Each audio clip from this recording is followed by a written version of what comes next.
ಯೆಹೋವನೇ, ನೀನು ನಿನ್ನ ವಾಗ್ದಾನಕ್ಕೆ ತಕ್ಕಂತೆ ನಿನ್ನ ಸೇವಕನಿಗೆ ಮಹೋಪಕಾರ ಮಾಡಿದ್ದಿ.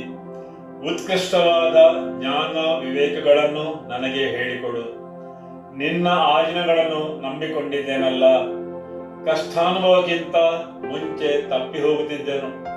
ಈಗಲಾದರೂ ನಿನ್ನ ನುಡಿಗಳನ್ನು ಕೈಕೊಳ್ಳುತ್ತೇನೆ. ನೀನು ಒಳ್ಳೆಯವನು, ಒಳ್ಳೆಯದನ್ನು ಮಾಡುವವನೂ ಆಗಿದ್ದಿ.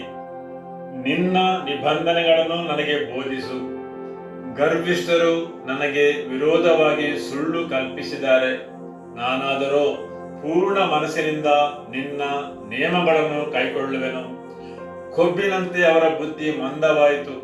ನಾನಾದರೂ ನಿನ್ನ ಧರ್ಮಶಾಸ್ತ್ರದಲ್ಲಿ ಉಲ್ಲಾಸ ಪಡುತ್ತೇನೆ.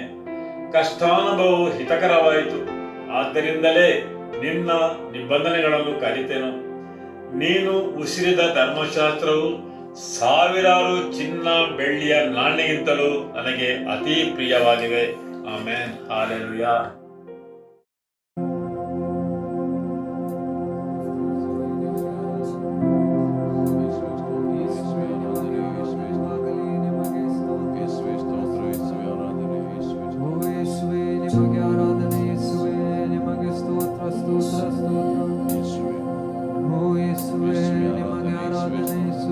ನಿಮಗೆ ಸ್ತೋತ್ರ ಸ್ತೋತ್ರ ಸ್ತೋತ್ರ.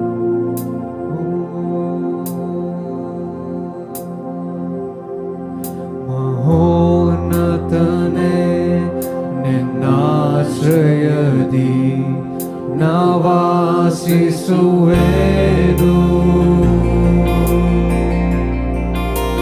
ಸರ್ವಶಕ್ತನೇ ನಿನ್ನ ನೆರಳಲ್ಲಿ ನಾ ವಿಶ್ರಮಿಸುವೆನು. ಮಹೋನ್ನತನೇ ಮಹೋನ್ನತನೇ ನಿನ್ನಾಶ್ರಯದಿ ನಾ ವಾಸಿಸುವೆನು.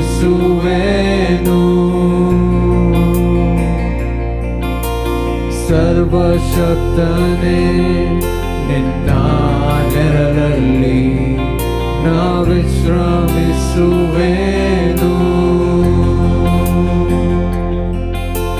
ಬಲವುಳ್ಳನೆ ನಿನ್ನ ಸಮ್ಮುಖವನ್ನೇ ನಾಶ್ರಯಿಸುವೆ ಅನುದಿನವೂ. ಬಲವುಳ್ಳನೆ ನಿನ್ನ ಸಮ್ಮುಖವನ್ನೇ ನಾಶ್ರಯಿಸುವೆ ಅನುದಿನವೂ.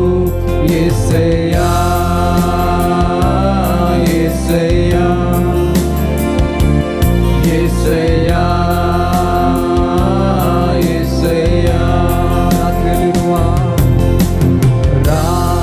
ರಾತ್ರಿಯಲ್ಲಿರುವ ಭಯಕ್ಕೂ ಹಗಲಲ್ಲಿ ಹಾರುವ ಬಾಣಕ್ಕೂ ഇരുಳಲ್ಲಿ ಸಂಚರಿಸುವ ವಿಪತ್ತಿಗೂ ದಿನದಲ್ಲಿ ಬರುವ ವ್ಯಾಧಿಗೂ ನಾ ಭಯಪಡೆನು, ನಾ ಹೆದರೆನು. ಯೆಹೋವ ರಾಫ ನನ್ನ ಜೊತೆ ನೀನೇ. ನಾ ಭಯಪಡೆನು, ನಾ ಹೆದರೆನು. ಯೆಹೋವ ರಾಫ ನನ್ನ ಜೊತೆ ನೀನೇ. ಯೆಹೋವನೇ,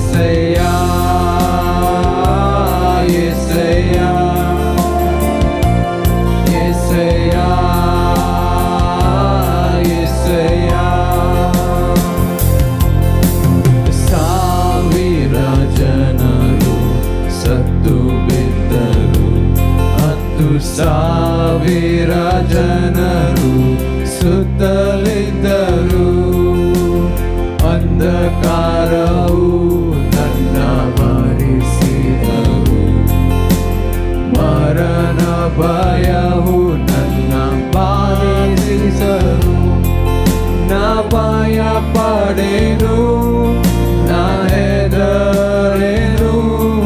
ಯೆಹೋವ ನೀಸಿ ನನ್ನ ಜೊತೆ ನೀನೇ. ಪಡೆನು ನಾ ಹೆದರೆನು ಯೆಹೋವ ನೀಸಿ ನನ್ನ ಜೊತೆ ನೀನೆ ಯೆಸಯ್ಯ ಯೆಸಯ್ಯ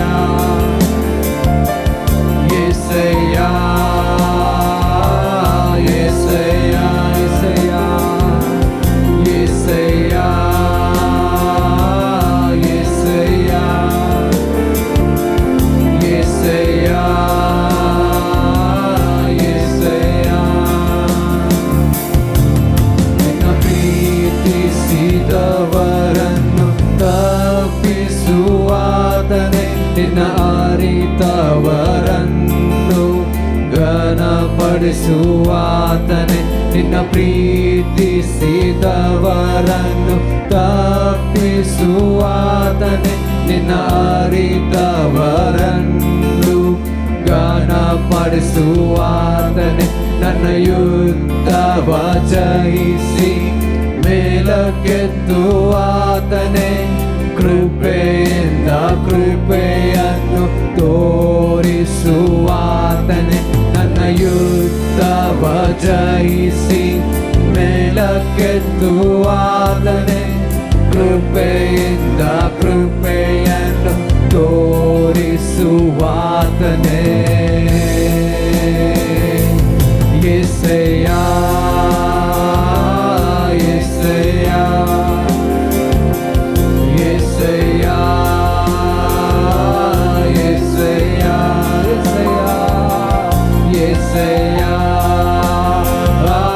ಯೆಸಯ್ಯ ಯೆಸಯ್ಯ ಯೆಸಯ್ಯ ನಾ ಭಯಪಡೆನು ನಾ ಹೆದರೆನು ಯೆಹೋವ ಶಾಲೋಮ್ ನನ್ನ ಜೊತೆ ನೀನೆ ನಾ ಭಯಪಡೆನು ನಾ ಹೆದರೆನು ಯೆಹೋವ ಶಾಲೋಮ್ ನನ್ನ ಜೊತೆ ನೀನೆ ಯೇಸುವೇ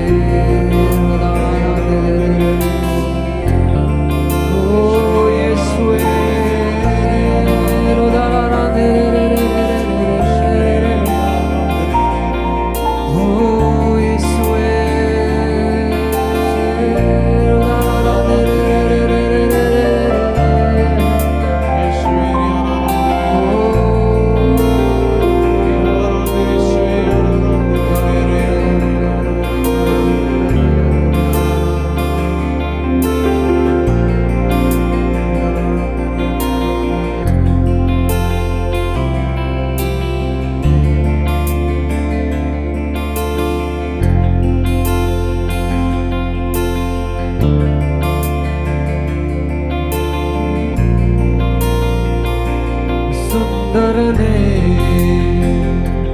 ಅತಿಶಯನೇ ಮಹೋನ್ನತನೇ ನನ್ ಪ್ರಿಯನೇ ಸುಂದರನೇ ಅತಿಶಯನೇ ಮಹೋನ್ನತನೇ ನನ್ ಪ್ರಿಯನೇ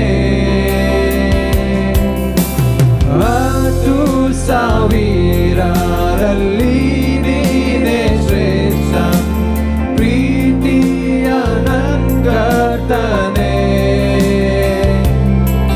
ಶಾರೋನಿನ ಪುಷ್ಪ ನಿತಕಿನ ತಾವರೆ ನಿನ್ನನ್ನು ನಾ ಕಂಡೆನೆ ಸುಂದರನೇ ಸುಂದರನೇ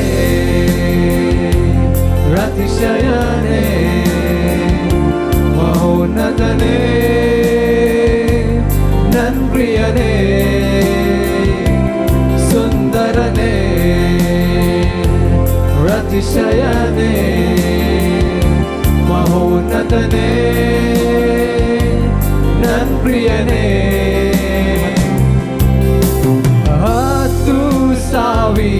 10,000ರಲ್ಲಿ ನೀನೇ ಶ್ರೇಷ್ಠ ಪ್ರೀತಿಯ ನಂಗರ್ತನೆ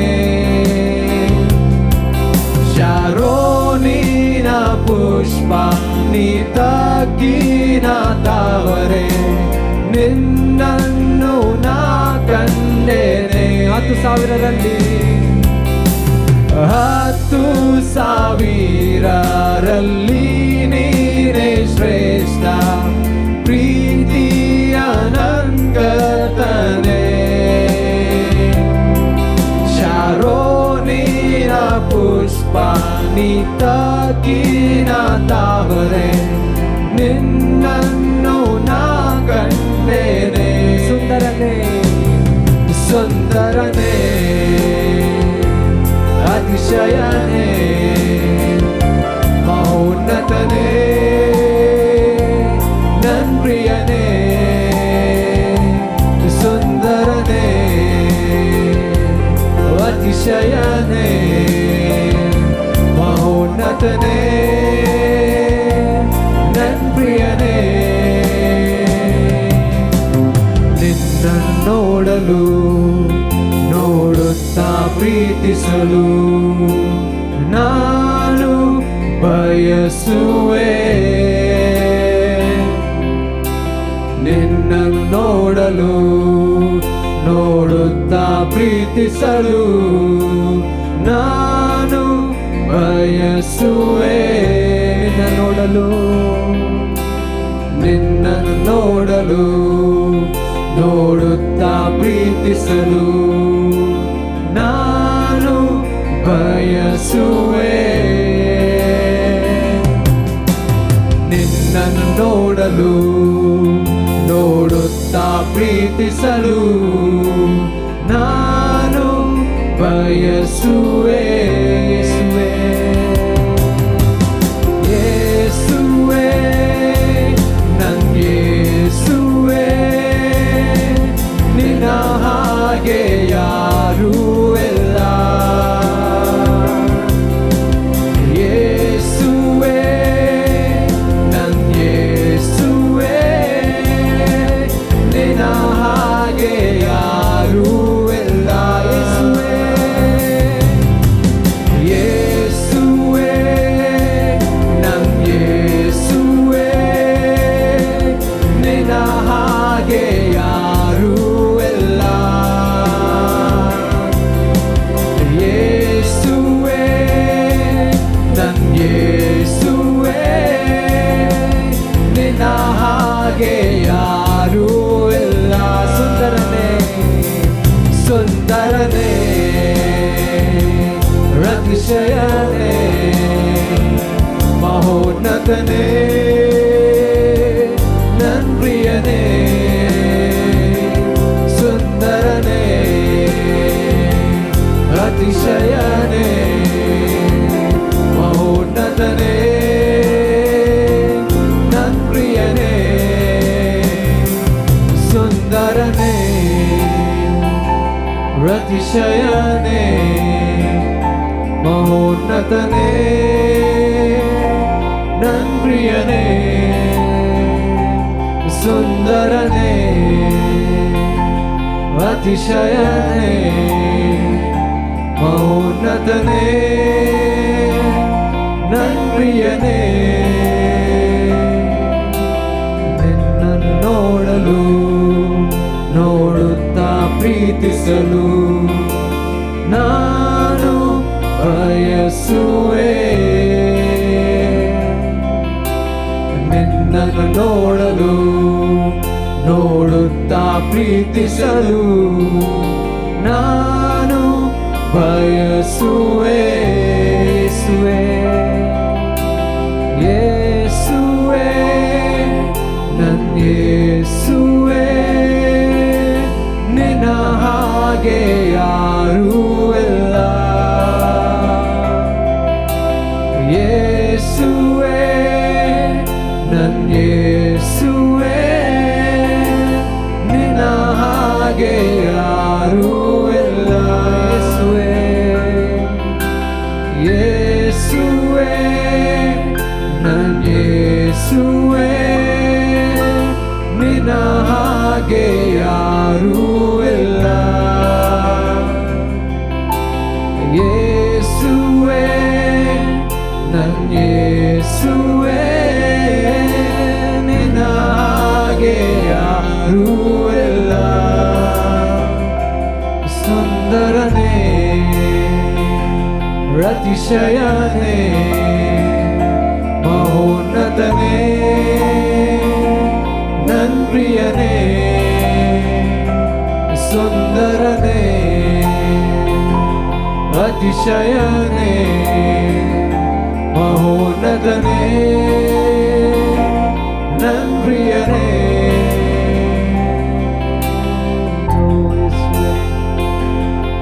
ಓ ಯೇಸುವೆ ನಿಮಗೆ ಸ್ತೋತ್ರ ಸ್ತೋತ್ರ.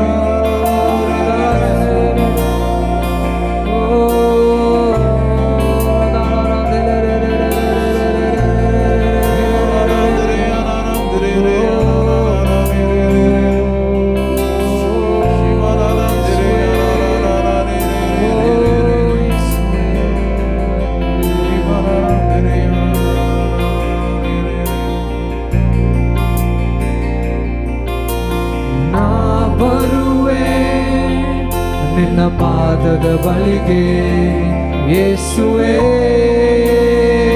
ನನ್ನ ರಾಜನೇ, ಪ್ರಭಾವುಲ್ಲ ನಿನ್ನ ಪ್ರೀತಿಯನ್ನು ಬಯಸುವೆ ನನ್ನ ರಾಜನೇ.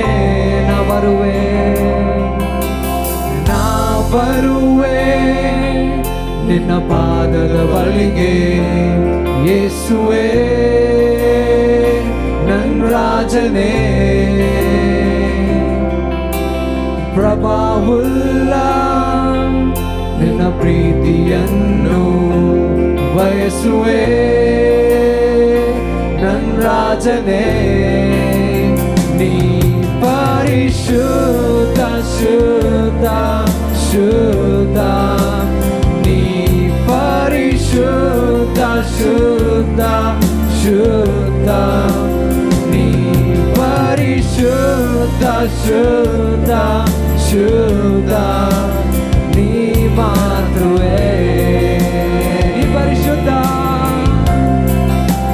ನೀ ಪರಿಶುದ್ಧ ಶುದ್ಧ ಶುದ್ಧ, ನೀ ಪರಿಶುದ್ಧ ಶುದ್ಧ ಶುದ್ಧ, ನೀ ಪರಿಶುದ್ಧ ಶುದ್ಧ ಶುದ್ಧ, ನೀ ಮಾತೃವೇ.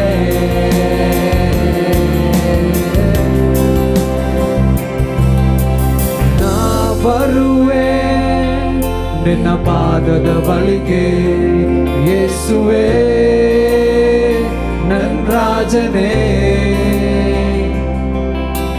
ಪ್ರಭಾವುಲ್ಲ ನಿನ್ನ ಪ್ರೀತಿಯನ್ನು ಬಯಸುವೆ ನನ್ನ ರಾಜನೇ. ನಾ ಬರುವೆ ನಿನ್ನ ಪಾದದ ಬಳಿಗೆ ಯೇಸುವೆ ನನ್ನ ರಾಜನೇ, ಪ್ರಭಾವುಲ್ಲ ನಿನ್ನ ಪ್ರೀತಿಯನ್ನು ಬಯಸುವೆ ನನ್ನ ರಾಜನೇ. ನೀ ಪರಿಶುದ್ಧ ಶುದ್ಧ ಶುದ್ಧ, ನೀ ಪರಿಶುದ್ಧ ಶುದ್ಧ ಶುದ್ಧ, ನೀ ಪರಿಶುದ್ಧ ಶುದ್ಧ ಶುದ್ಧ, ನೀ ಮಾತ್ರವೇ ಪರಿಶುದ್ಧ, ನೀ ಪರಿಶುದ್ಧ ಶುದ್ಧ ಶುದ್ಧ, ನೀ ಪರಿಶುದ್ಧ ಶುದ್ಧ ಶುದ್ಧ, ನೀ ಪರಿಶುದ್ಧ ಶುದ್ಧ ಶುದ್ಧ, ನೀ ಮಾತ್ರವೇ. ನೀ ಎಲ್ಲಕ್ಕೆ ಯೋಗ್ಯನು, ನೀ ಎಲ್ಲಕ್ಕೆ ಯೋಗ್ಯನು, ನಿನ್ನಿಂದಲೇ ಎಲ್ಲವೂ, ನಿನಗಾಗಿ ಎಲ್ಲವೂ, ನಿಮಗೆ ಮಾತ್ರ ಮಹಿಮೆ. ನೀ ಎಲ್ಲಕ್ಕೆ ಯೋಗ್ಯನು,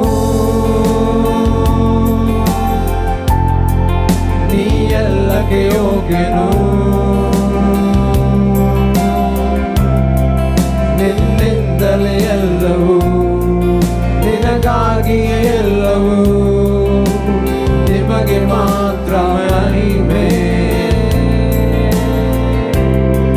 ನೀ ಎಲ್ಲಕ್ಕೆ ಯೋಗ್ಯನು, ನೀ ಎಲ್ಲಕ್ಕೆ ಯೋಗ್ಯನು. ನಿನ್ನಿಂದಲೇ ಎಲ್ಲವೂ ನಿನಗಾಗಿಯೇ ಎಲ್ಲವೂ ನಿಮಗೆ ಮಾತ್ರ ಮಹಿಮೆ. ಎಲ್ಲಕ್ಕೆ ಯೋಗ್ಯನು, ನೀ ಎಲ್ಲಕ್ಕೆ ಯೋಗ್ಯನು, ನೀ ಎಲ್ಲಕ್ಕೆ ಯೋಗ್ಯನು. ನಿನ್ನಿಂದಲೇ ಎಲ್ಲವೂ ನಿನಗಾಗಿಯೇ ಎಲ್ಲವೂ ನಿನಗೆ ಮಾತ್ರ ಮಹಿಮೆ.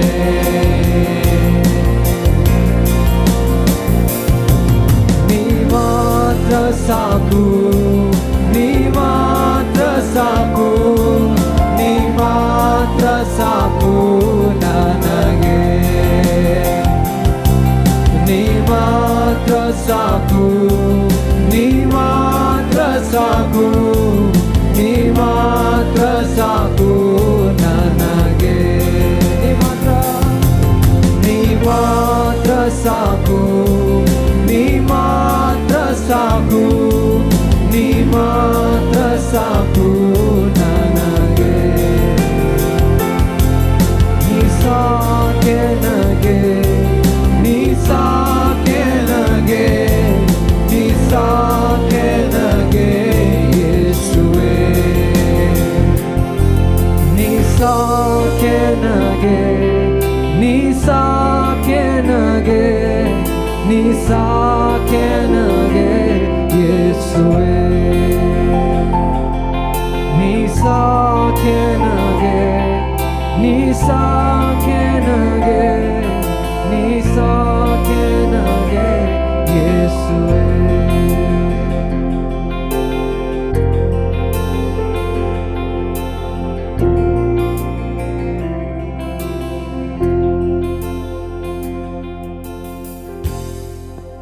ಆಮೆನ್. ಯೇಸುವೇ ಸ್ತೋತ್ರ, ಮಹಿಮೆ ಯೇಸುವೆ. ಇವತ್ತಿನ ದೇವರ ವಾಕ್ಯವನ್ನು ಕೇಳುವ. ಕೀರ್ತನೆ 61 ವಾಕ್ಯ 1. ದೇವರೇ, ನನ್ನ ಕೂಗನ್ನು ಕೇಳಿ ನನ್ನ ಪ್ರಾರ್ಥನೆಗೆ ಕಿವಿಗೊಡು. ನಾನು ಎದೆಗುದ್ದಿದವನಾಗಿ ಭೂಮಿಯ ಕಡೆ ಭಾಗದಿಂದ ನಿನಗೆ ಮೊರೆ ಇಡುತ್ತೇನೆ. ನಾನು ಹತ್ತಲಾರದ ಆಶ್ರಯಗಿರಿಯ ಮೇಲೆ ನನ್ನನ್ನು ಹತ್ತಿಸು. ಆಮೆನ್. ಹಾಲೆಲೂಯ. ನಾನು ಎದೆಗುಂದಿದವನಾಗಿ ಭೂಮಿಯ ಕಡೆ ಭಾಗದಿಂದ ನಿನಗೆ ಮೊರೆ ಇಡುತ್ತೇನೆ. ನಾನು ಹತ್ತಲಾರದ ಆಶ್ರಯಗಿರಿಯ ಮೇಲೆ ನನ್ನನ್ನು ಹತ್ತಿಸು. ನೀವು ಎದೆಗುಂದಿದಾಗ ನೀವು ತಪ್ಪು ದಾರಿ ಹಿಡಿಯದಂತೆ ನಾನು ದೇವರಲ್ಲಿ ನಿಮಗಾಗಿ ಪ್ರಾರ್ಥಿಸುತ್ತೇನೆ. ಹೌದು, ಅನೇಕ ಜೀವನಗಳು ತಪ್ಪಿದಾರಿಯನ್ನು ಹಿಡಿದಿವೆ. ಆದುದರಿಂದ ನಾವು ತಪ್ಪಾದ ಸ್ಥಳಕ್ಕೆ ಹೋಗುವುದು ಬೇಡ. ಕೀರ್ತನಗಾರನು ಹೇಳುತ್ತಾನೆ, ನಾನು ಎದೆಗುಂದಿದವನಾಗಿರುವಾಗ. ನಾವು ನಮ್ಮ ಜೀವನದಲ್ಲಿ ಅನೇಕ ಚಿಂತೆಯ ಭಾರಗಳನ್ನು ಹೊತ್ತುಕೊಂಡಿದ್ದೇವೆ. ಆದುದರಿಂದ ದೇವರೇ, ನನ್ನ ಜೀವನದ ದಾರಿಯು ನನ್ನನ್ನು ಆಶ್ರಯಗಿರಿಯ ಕಡೆಗೆ ನಡೆಸಲಿ. ನಾನು ಹತ್ತಲಾಗದ ಆಶ್ರಯಗಿರಿಯ ಕಡೆಗೆ ನಡೆಸಲಿ. ಆಮೆನ್. ಹಾಲೆಲೂಯ. ಯೇಸುವಿನ ನಾಮಕ್ಕೆ ಸ್ತೋತ್ರವಾಗಲಿ. ನಿಮ್ಮಲ್ಲಿ ಯಾರೆಲ್ಲ ಬಯಸುತ್ತೀರಿ ದೇವರು ನಿಮ್ಮನ್ನು ಸರಿಯಾದ ಸ್ಥಳಕ್ಕೆ ನಡೆಸಬೇಕೆಂದು? ಒಂದೇ ನೀವು ಸಂತೋಷ ಭರಿತರಾಗಿರುವಾಗ ಅಥವಾ ನೀವು ಎದೆಗೊಂದಿದವರಾಗಿರುವಾಗ ಆ ಸಮಯದಲ್ಲಿ ದೇವರೇ ನಮ್ಮನ್ನು ಸರಿಯಾದ ಸ್ಥಳಕ್ಕೆ ನಡೆಸಿರಿ ಎಂದು ಪ್ರಾರ್ಥಿಸುವುದು ನಿಜವಾದ ಪ್ರಾರ್ಥನೆಯಾಗಿದೆ. ನಾನು ಇರಬೇಕೆಂದು ನೀನು ಬಯಸುವ ಸ್ಥಳದಲ್ಲಿ ತಪ್ಪಾದ ಸ್ಥಳಕ್ಕೆ ನಾನು ಹೋಗದಂತೆ ನನ್ನನ್ನು ಕಾಪಾಡಿರಿ. ಅಲ್ಲಿ ಯಾವುದೇ ವಿಷಯಗಳು ನನ್ನ ಪರವಾಗಿ ನಡೆಯದ ಸ್ಥಳ. ಅಲ್ಲಿ ದೇವರೇ, ನಾನು ನಿನ್ನ ಜ್ಞಾನವನ್ನು ನಂಬುವಂತೆ ಮಾಡಿರಿ. ನನ್ನ ಭೌತಿಕ ಮನಸ್ಸು ಹೇಳುವುದನ್ನು ನಂಬುವುದರ ಬದಲು. ಆಮೆನ್. ಹಾಲೆಲೂಯ. ಹೌದು, ನಾನು ಎದೆಗೊಂದಿದವನಾಗಿರುವಾಗ ನಾನು ಹತ್ತಲಾರದ ಆಶ್ರಯಗಿರಿಯ ಮೇಲೆ ನನ್ನನ್ನು ಹತ್ತಿಸು. ಆಮೆನ್. ರೂತಳು ಅಧ್ಯಾಯ 1 ವಾಕ್ಯ 16ರಲ್ಲಿ ನಾವು ನೋಡುತ್ತೇವೆ, ರೂತಳು ಸರಿಯಾದ ನಿರ್ಧಾರವನ್ನು ಮಾಡುತ್ತಾಳೆ. ಹಾಲೆಲೂಯ. ರೂತಳು ಸರಿಯಾದ ನಿರ್ಧಾರವನ್ನು ತೆಗೆದುಕೊಳ್ಳುತ್ತಾಳೆ. ಆಕೆಯು ಅವಳ ಗಂಡನನ್ನು ಕಳೆದುಕೊಂಡಿದ್ದಾಳೆ, ಆದರೂ ಸಹ ಅವಳ ಅತ್ತೆಯ ಜೊತೆ ಹೋಗಲು ಆಕೆಯು ನಿರ್ಧರಿಸುತ್ತಾಳೆ. ರೂತಳು ಅಧ್ಯಾಯ 1 ವಾಕ್ಯ 16. ನಿನ್ನನ್ನು ಬಿಟ್ಟು ಹಿಂದಿರುಗಬೇಕೆಂದು ನನ್ನನ್ನು ಒತ್ತಾಯಪಡಿಸಬೇಡ. ನೀನು ಎಲ್ಲಿಗೆ ಹೋದರೂ ನಾನು ಅಲ್ಲಿಗೆ ಬರುವೆನು. ನೀನು ವಾಸಿಸುವಲ್ಲೇ ನಾನು ವಾಸಿಸುವೆನು. ನಿನ್ನ ಜನರೇ ನನ್ನ ಜನರು, ನಿನ್ನ ದೇವರೇ ನನ್ನ ದೇವರು. ಆಮೆನ್. ನಿನ್ನ ದೇವರೇ ನನ್ನ ದೇವರು. ಹಾಲೆಲೂಯ. ನಾವು ಏನನ್ನು ಮಾತಾಡುತ್ತೇವೆ ಎಂದು ದೇವರು ಕೇಳಿಸಿಕೊಳ್ಳುತ್ತಾರೆ. ನಮ್ಮ ಬಲವಾದ ನಿರ್ಧಾರಗಳಿಂದ ನಾವು ದೇವರ ಮೇಲೆ ಪ್ರಭಾವವನ್ನು ಬೀರುತ್ತೇವೆ.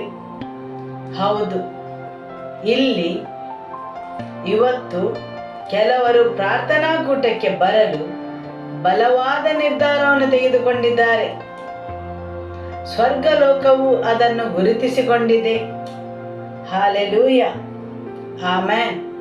ಹೌದು, ನೀವು ತೆಗೆದುಕೊಂಡ ಬಲವಾದ ನಿರ್ಧಾರವನ್ನು ದೇವರು ಗುರುತಿಸಿಕೊಂಡಿದ್ದಾರೆ, ಸ್ವರ್ಗಲೋಕವು ಗುರುತಿಸಿಕೊಂಡಿದೆ.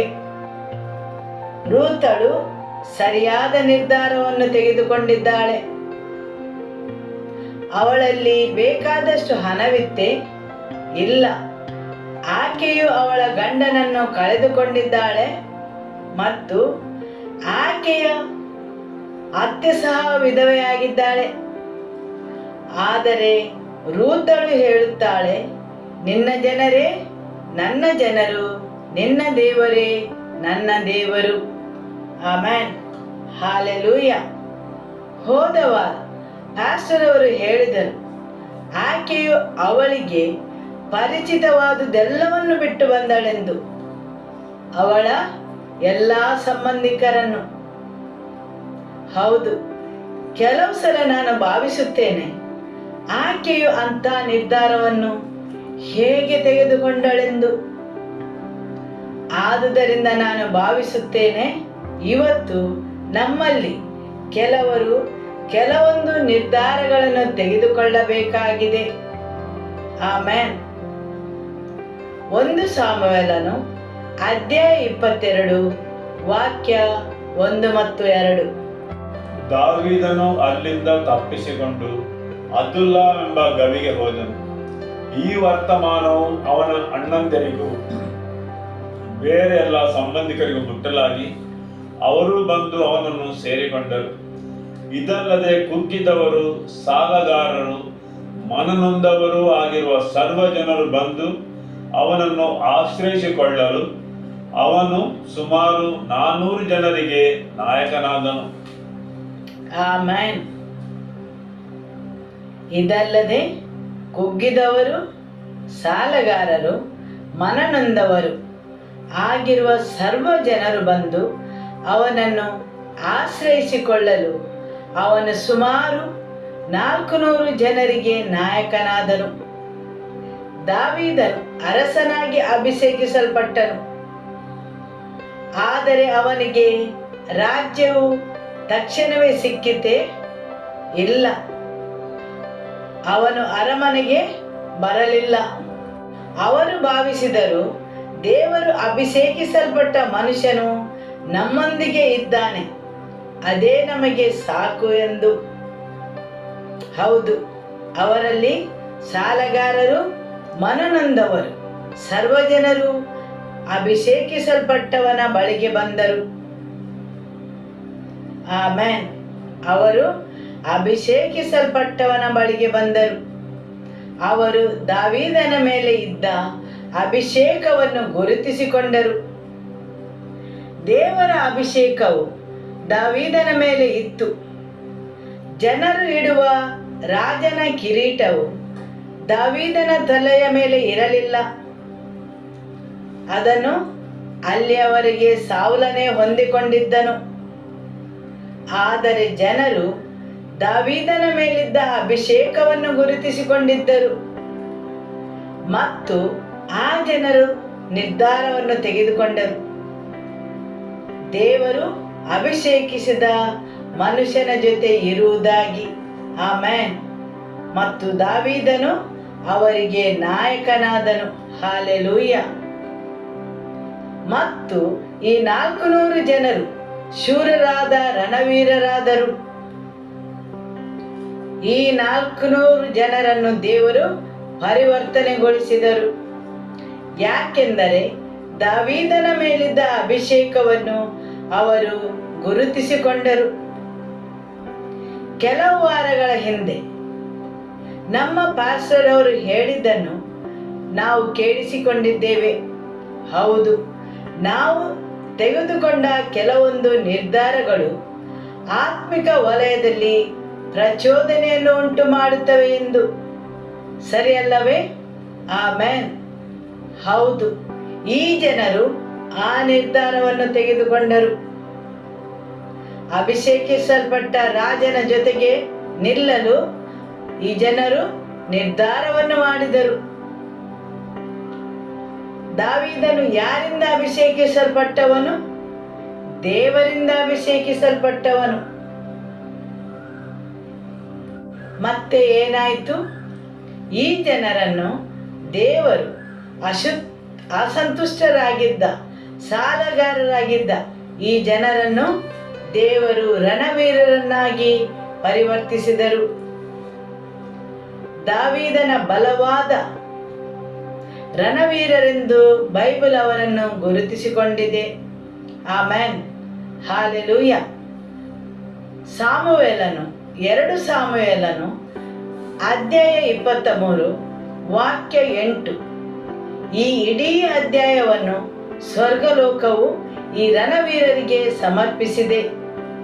ಆಮೆನ್. ದೇವರು ಇವರಿಂದಾಗಿ ಪ್ರಭಾವಿತರಾಗಿದ್ದಾರೆ. ದೇವರು ಅವರ ನಿರ್ಧಾರದಿಂದಾಗಿ ಪ್ರಭಾವಿತರಾಗಿದ್ದಾರೆ. ಯಾಕೆಂದರೆ ಅವರು ದೇವರಿಗಾಗಿ ನಿರ್ಧಾರವನ್ನು ತೆಗೆದುಕೊಂಡಿದ್ದಾರೆ. ಹಾಲೆಲೂಯ. ಆಮೆನ್. ಇಲ್ಲಿ ನಾವು ಅವರಲ್ಲಿ 3 ಜನರ ಬಗ್ಗೆ ತಿಳಿದುಕೊಳ್ಳುವ. ವಾಕ್ಯ 8 ಓದುವ. ದಾವೀದನ ರಣವೀರರ ಪಟ್ಟಿ. ತಂಕೆಮೋನ್ಯನಾದ ಯೋಬೇಬೆಷ್ಮೆಬೆತನು ಸರದಾರಲ್ಲಿ ಮುಖ್ಯಸ್ಥನು. ಯಜ್ಞೀಯನಾದ ಅದಿನೋ ಅನ್ನಿಸಿಕೊಳ್ಳುವ ಇವನು ಒಂದೇ ಸಾರಿ 800 ಮಂದಿಯನ್ನು ಕೊಂದನು. ಆಮೆನ್. ಈ ಮನುಷ್ಯನು ಒಂದೇ ಸಾರಿ 800 ಮಂದಿಯನ್ನು ಕೊಂದನು. ಕೆಲವು ಸಮಯದ ಹಿಂದೆ ಈ ದೇವರ ವಾಕ್ಯವನ್ನು ನಾನು ಓದಿದಾಗ ನನಗೆ ಹೃದಯದಲ್ಲಿ ನಾನು ತುಂಬ ಬಲವಾಗಿ ಪ್ರಭಾವಿತಗೊಂಡೆನು. ಯಾಕೆಂದರೆ ಸ್ವರ್ಗಲೋಕವು ಈ ಮನುಷ್ಯನನ್ನು ಗುರುತಿಸಿಕೊಂಡಿದೆ. ಈ ಭೂಲೋಕದ ದಿನಪತ್ರಿಕೆಗಳಲ್ಲಿ ಅವನ ಹೆಸರು ಬರೆದಿರಲಿಕ್ಕಿಲ್ಲ. ಆದರೆ ಈ ಬೈಬಲಲ್ಲಿ ಸ್ವರ್ಗಲೋಕವು ಅವನ ಹೆಸರನ್ನು ಬರೆದಿದೆ. ಆಮೆನ್. ಹಾಲೆಲೂಯ. ನಾನು ಖಂಡಿತವಾಗಿಯೂ ನಂಬುತ್ತೇನೆ ನಮ್ಮ ಕೆಲವರ ಹೆಸರುಗಳು, ಏಕೆಂದರೆ ಇಲ್ಲಿ ಅನೇಕ ದೇವರ ಸೇವಕರು ಮತ್ತು ಸೇವಕಿಯರು ಇದ್ದಾರೆ. ಆಮೆನ್. ಅವರು ದೇವರ ಅಭಿಷೇಕಿಸಲ್ಪಟ್ಟವನ ಜೊತೆಯಲ್ಲಿ ಇರಲು ನಿರ್ಧಾರವನ್ನು ತೆಗೆದುಕೊಂಡರು. ಹಾಲೆಲೂಯ. ಯಾಕೆಂದರೆ ನೀವು ಏನನ್ನು ಮಾಡುತ್ತೀರಿ ಎಂದು ದೇವರು ನೋಡುತ್ತಾರೆ. ನಮ್ಮಲ್ಲಿ ಕೆಲವರು ಅಸಾಧಾರಣವಾದ ಅಭಿಷೇಕವನ್ನು ಹೊಂದಿದವರು ಇದ್ದಾರೆ. ಆಮೆನ್. ಹೌದು, ಅವನು ಒಂದೇ ಸಾರಿ 800 ಜನರನ್ನು ಕೊಂದನು. ದೇವರು ಈ ಮನುಷ್ಯನನ್ನು ಬದಲಾಯಿಸಿದನು. ದಾವೀದನ ಬಲಯುತನಾದ ರಣವೀರನನ್ನಾಗಿ. ಆಮೆನ್. ದೇವರ ಅಭಿಷೇಕವನ್ನು ಹೊಂದಿದವನ ಜೊತೆಯಲ್ಲಿ ನಿಲ್ಲುವ ಸನ್ಮಾನವನ್ನು ಈ ಮನುಷ್ಯನು ಪಡೆದನು. ಆಮೆನ್. ನಾನು ಈ ವಿಷಯವನ್ನು ತುಂಬಾ ಗಂಭೀರವಾಗಿ ಹೇಳುತ್ತೇನೆ. ದೇವರು ಇಲ್ಲಿ ನಿಮ್ಮ ಮೇಲೆ ಇಟ್ಟ ಈ ದೇವರ ಸೇವಕನನ್ನು, ನಮ್ಮ ಪ್ಯಾಸ್ಟರನ್ನು ಹಗುರವಾಗಿ ತೆಗೆದುಕೊಳ್ಳಬೇಡಿರಿ. ಹಾಲೆಲೂಯ. ಅವರಿಗೆ ಆಧಾರವಾಗಿ ನಿಲ್ಲಿರಿ, ಅವರ ಜೊತೆಯಲ್ಲಿ ನಿಲ್ಲಿರಿ. ಆಮೆನ್. ಅರಸನಾದ ದಾವೀದನು ಪರಿಪೂರ್ಣನಾದ ಮನುಷ್ಯನಾಗಿದ್ದಾನೆ. ನಮಗೆಲ್ಲರಿಗೂ ಅದರ ಉತ್ತರ ಗೊತ್ತಿದೆ, ಸರಿಯಲ್ಲವೇ? ಆಮೆನ್. ಆದುದರಿಂದ ಅಭಿಷೇಕಿಸಲ್ಪಟ್ಟವನು, ದೇವರು ಅಭಿಷೇಕಿಸಿ ನೀಡಿದವನಿಗೆ ಆಧಾರವಾಗಿ ನಿಲ್ಲಿರಿ, ಆತನಿಗೆ ಜೊತೆಯಾಗಿ ನಿಲ್ಲಿರಿ. ಆಮೆನ್. ವಾಕ್ಯ 9 ಮತ್ತು 10. ಎರಡನೆಯವನು ಅಹೋಹ್ಯನಾದ ದೋದೋ ಎಂಬವನ ಮಗನಾಗಿರುವ ಎಲ್ಲಾಜಾರನು. ಫಿಲಿಷ್ಟಿಯರು ಅಲ್ಲಿ ಯುದ್ಧಕ್ಕೆ ಕೂಡಿಕೊಂಡಾಗ ಅವರನ್ನು ನಿಂದಿಸುವುದಕ್ಕೆ ದಾವೀದನ ಜೊತೆಯಲ್ಲಿ ಹೋದ 3 ಮಂದಿ ಶೂರರಲ್ಲಿ ಇವನು ಒಬ್ಬನಾಗಿದ್ದನು. ಇಸ್ರಾಯೇಲರು ಹೋದ ನಂತರ ಇವನು ನಿಂತು ಕತ್ತಿ ಹಿಡಿದ ಕೈ ಸೋತು ಮರಗಟ್ಟಿ ಹೋಗುವ ತನಕ ಫಿಲಿಷ್ಟಿಯರನ್ನು ಕೊಲ್ಲುತ್ತಲೇ ಇದ್ದನು. ಆ ದಿನದಲ್ಲಿ ಯೆಹೋವನು ಮಹಾಜಯವನ್ನುಂಟು ಮಾಡಲು ಇಸ್ರಾಯೇಲರು ಸುಲುಕೊಳ್ಳುವುದಕ್ಕೋಸ್ಕರವೇ ಹಿಂದಿರುಗಿದರು. ಆಮೆನ್. ದಾವೀದನ ರಣವೀರರಲ್ಲಿ ಒಬ್ಬನಾಗಿದ್ದ ಇವನು ಎಲ್ಲ ಇಸ್ರಾಯೇಲರು ಹೋದ ನಂತರ ಸಹ ಇವನು ನಿಂತು ಕತ್ತಿ ಹಿಡಿದ ಕೈ ಸೋತು ಮರಗಟ್ಟಿ ಹೋಗುವ ತನಕ ಫಿಲಿಷ್ಟಿಯರನ್ನು ಕೊಲ್ಲುತ್ತಲೇ ಇದ್ದನು. ಈ ಮನುಷ್ಯನ ಗುಣಲಕ್ಷಣವೆಂದರೆ ಕತ್ತಿ ಹಿಡಿದ ಕೈ ಸೋತು ಮರಗಟ್ಟಿ ಹೋಗುವ ತನಕ, ಅಂದರೆ ಅವನ ಕೈ ಮತ್ತು ಕತ್ತಿಯು ಒಂದಾಗಿ ಹೋಗಿತ್ತು. ಅಲ್ಲಿಯವರೆಗೆ ಕೊಲ್ಲುತ್ತಲೇ ಇದ್ದನು ಮತ್ತು ದೇವರು ಮಹಾಜಯವನ್ನು ಉಂಟು ಮಾಡಿದರು. ಹಾಲೆಲೂಯ. ಯೆಹೋವನು ಆ ದಿನದಲ್ಲಿ ಮಹಾಜಯವನ್ನು ಉಂಟು ಮಾಡಲು ಇಸ್ರಾಯೇಲರು ಸುಲುಕೊಳ್ಳುವುದಕ್ಕೋಸ್ಕರವೇ ಹಿಂತಿರುಗಿದರು. ಪವಿತ್ರಾತ್ಮರೇ, ನಮಗೆ ಬಿಡುಗಡೆಯನ್ನು ನೀಡಿರಿ. ಆಮೆನ್. ಹಾಲೆಲೂಯ. ವಾಕ್ಯ 11 ಮತ್ತು 12. ಮೂರನೆಯವನು ಹರಾರ್ಯನಾದ ಅಗೇಯನ ಮಗ ಶಮ್ಮ ಎಂಬವನು. ಫಿಲಿಷ್ಟಿಯರು ದೊಡ್ಡ ಗುಂಪಾಗಿ ಒಂದು ಅಲಸಂದಿಯ ಹೊಲಕ್ಕೆ ಬಂದರು. ಇಸ್ರಾಯೇಲರು ಅವರ ಎದುರಿನಿಂದ ಓಡಿ ಹೋದಾಗ ಇವನು ಆ ಹೊಲದ ಮಧ್ಯದಲ್ಲೇ ನಿಂತುಕೊಂಡು ಫಿಲಿಷ್ಟಿಯರನ್ನು ಕೊಂದು ಹೊಲವನ್ನು ಕಾಪಾಡಿದನು. ಹೀಗೆ ಯೆಹೋವನು ಮಹಾಜಯವನ್ನುಂಟು ಮಾಡಿದನು. ಇಲ್ಲಿ ಎಷ್ಟು ಜನರು ಯುದ್ಧ ಮಾಡಿದರು? ಒಬ್ಬನೇ ಒಬ್ಬನು. ಆಮೆನ್. ಹೋದ ವಾರ ಪ್ಯಾಸ್ಟರ್ ಅವರು ಯೋನಾಥನನ ಬಗ್ಗೆ ತಿಳಿಸಿದರು. ಅವನು ತನ್ನ ಆಯುಧಗಳನ್ನು ಹೊರುವವನಲ್ಲಿ ಹೇಳುತ್ತಾನೆ, ಬಹು ಜನರಿಂದಾದರೂ ಸ್ವಲ್ಪ ಜನರಿಂದಾದರೂ ರಕ್ಷಿಸುವುದು ಯೆಹೋವನಿಗೆ ಅಸಾಧ್ಯವಲ್ಲವೆಂದು ನಾನು ಭಾವಿಸುತ್ತೇನೆ. ಈ ಮನುಷ್ಯನಿಗೂ ಆ ವಿಷಯವು ತಿಳಿದಿತ್ತು. ಆದುದರಿಂದ ಅವನಿಗೆ ಅಲ್ಲಿ ಯುದ್ಧ ಮಾಡುವುದು ದೊಡ್ಡ ವಿಷಯವಾಗಲಿಲ್ಲ. ಆಮೆನ್. ಹಾಲೆಲೂಯ. ಹೌದು, ನಾನು ನೋಡಿದ್ದೇನೆ. ನಮ್ಮಲ್ಲಿ ಕೆಲವು ಮಂದಿ ಒಬ್ಬೊಬ್ಬರಾಗಿಯೇ ಮಧ್ಯಸ್ಥಿಕೆ ಪ್ರಾರ್ಥನೆಯನ್ನು ಮಾಡುತ್ತಾರೆ. ಯಾಕೆಂದರೆ ಅವರು ದೇವರ ವಾಕ್ಯವನ್ನು ತೆಗೆದುಕೊಂಡು ಮಧ್ಯಸ್ಥಿಕೆ ಪ್ರಾರ್ಥನೆಯನ್ನು ಮಾಡುತ್ತಾರೆ. ನಾನೊಬ್ಬನಾಗಿ ಪ್ರಾರ್ಥಿಸುತ್ತೇನೆ, ನಾನೊಬ್ಬನಾಗಿ ಮಧ್ಯಸ್ಥಿಕೆ ಪ್ರಾರ್ಥನೆಯನ್ನು ಮಾಡಲು ಸಮರ್ಥನಾಗಿದ್ದೇನೆಂದು. Amen, hallelujah. ಈ ರಣವೀರರ ಮುಖ್ಯವಾದ ಮಹತ್ವದ ವಿಷಯವೇನೆಂದರೆ, ಅವರು ಮೊದಲು ಸರಿಯಾದ ನಿರ್ಧಾರವನ್ನು ತೆಗೆದುಕೊಂಡಿದ್ದಾರೆ ಮತ್ತು ಅವರು ಸರಿಯಾದ ಸ್ಥಳದಲ್ಲಿ ಇದ್ದಾರೆ. ಆಮೆನ್. ಅವರು ಅರಸನಾದ ದಾವೀದನೊಡನೆ ಸಂಪರ್ಕವನ್ನು ಹೊಂದಿದ್ದರು. ಯಾವಾಗಲೂ ನಿಮ್ಮ ಪ್ಯಾಸ್ಟರ್ ಜೊತೆ ಸಂಪರ್ಕವನ್ನು ಇಟ್ಟುಕೊಂಡಿರಿ. Amen, hallelujah. 1 ಸಾಮ್ಯೇಲನು ಅಧ್ಯಾಯ 20 ವಾಕ್ಯ 17. ಅವನ ಮನೆಯವರೊಡನೆ ಒಡಂಬಡಿಕೆ ಮಾಡಿಕೊಂಡು ತಾನು ದಾವೀದನನ್ನು ಸ್ವಂತ ಪ್ರಾಣದಂತೆ ಪ್ರೀತಿಸುತ್ತಿದ್ದರಿಂದ ಆ ಪ್ರೀತಿ ಸಾಕ್ಷಿಯಾಗಿ ಅವನಿಂದ ಪ್ರಮಾಣ ಮಾಡಿಸಿದನು. ಆಮೆನ್. 1 ಸಾಮ್ಯೇಲನು ಅಧ್ಯಾಯ 23 ವಾಕ್ಯ 17. ಆಗ ಸೌಲನ ಮಗನಾದ ಯೋನಾತನನು ಅಲ್ಲಿಗೆ ಹೋಗಿ ದಾವೀದನಿಗೆ, ಭಯಪಡಬೇಡ, ನೀನು ನನ್ನ ತಂದೆಯಾದ ಸೌಲನ ಕೈಗೆ ಸಿಕ್ಕಿ ಬೀಳುವುದಿಲ್ಲ, ನೀನು ಇಸ್ರಾಯೇಲರ ಅರಸನಾಗುವಿ, ನಾನು ನಿನಗೆ ಎರಡನೆಯವನಾಗಿರುವೆನು. ಹೀಗಾಗುವುದೆಂದು ನನ್ನ ತಂದೆಯಾದ ಸೌಲನು ತಿಳಿದುಕೊಂಡಿದ್ದಾನೆಂದು ಹೇಳಿ ದೇವರಲ್ಲಿ ಅವನನ್ನು ಬಲಪಡಿಸಿದನು. ಹಾಲೆಲೂಯ. ಇಲ್ಲಿ ದಾವೀದನ ಸ್ನೇಹಿತನಾಗಿರುವ ಯೋನಾತನನ್ನು ದಾವೀದನು ತನ್ನ ಸ್ವಂತ ಪ್ರಾಣದಂತೆ ಪ್ರೀತಿಸುತ್ತಿದ್ದನು. ಹಾಗೂ ಅವನಿಗೆ ತಿಳಿದಿತ್ತು, ದೇವರು ದಾವೀದನನ್ನು ಅರಸನನ್ನಾಗಿ ಅಭಿಷೇಕಿಸಿದನೆಂದು. ಅವನು ಅರಸನಾದ ಸೌಲನ ಮಗನಾದರೂ ದೇವರು ಅವನನ್ನು ಅರಸನನ್ನಾಗಿ ಅಭಿಷೇಕಿಸಲಿಲ್ಲವೆಂದು ಅವನಿಗೆ ತಿಳಿದಿತ್ತು.